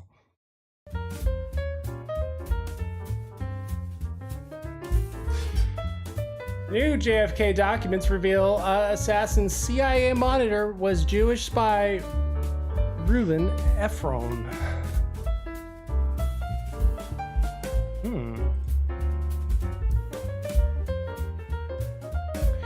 For decades, Efron worked for the U.S. government, playing roles that are only now coming to light as secret government documents are made available to the public. His family history says only, quote, Reuben worked for the Pentagon. It's not clear if he ever officially immigrated to Israel using its law of return, which grants automatic citizenship to Jews who move to the country, but the obituary in the Miami Herald said that Efron, quote, commuted between Israel and the United States for many years, during which he studied Israeli law and was admitted to the Israeli bar. The obituary said Efron was inspired by his mother's work in Lithuania with Jews who were immigrating to mandatory Palestine. The Jewish Telegraphic Agency has confirmed that Efron spent time living in Israel before dying in November 22nd, 1993, 30 years to the day after Kennedy's assassination. R.I.P. Reuben Efron. While there in Israel, he contributed 5 articles to the 1970s to the Jewish Bible Quarterly, a world Zionist organization affiliated publication based in Jerusalem that channeled its expertise in espionage.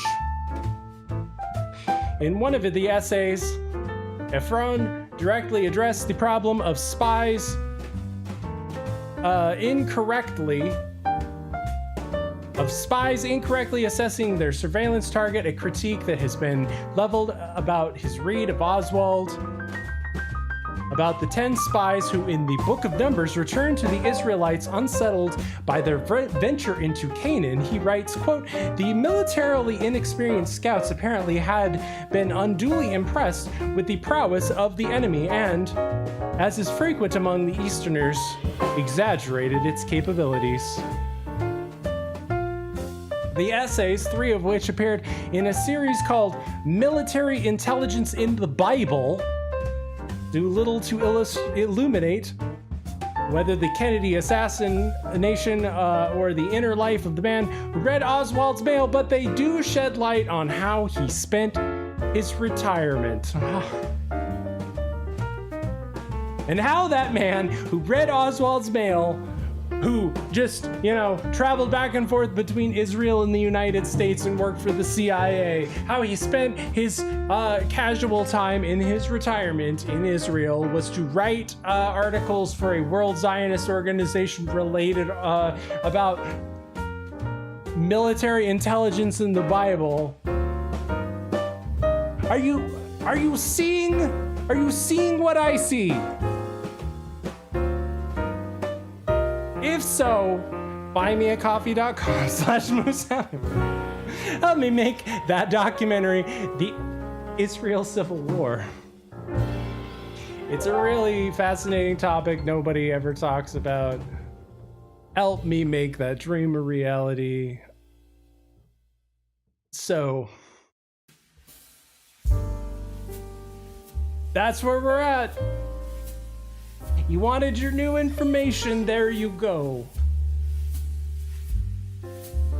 Still things happening, still names being dropped.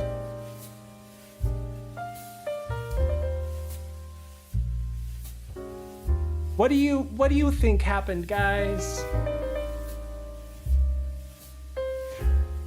Just my thoughts.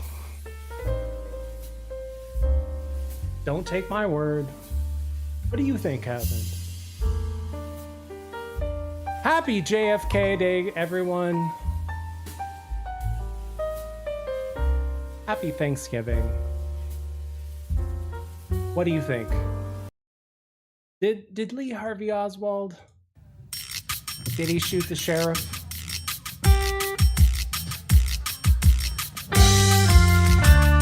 I don't know. But you know what? In the pursuit of truth, trust nobody.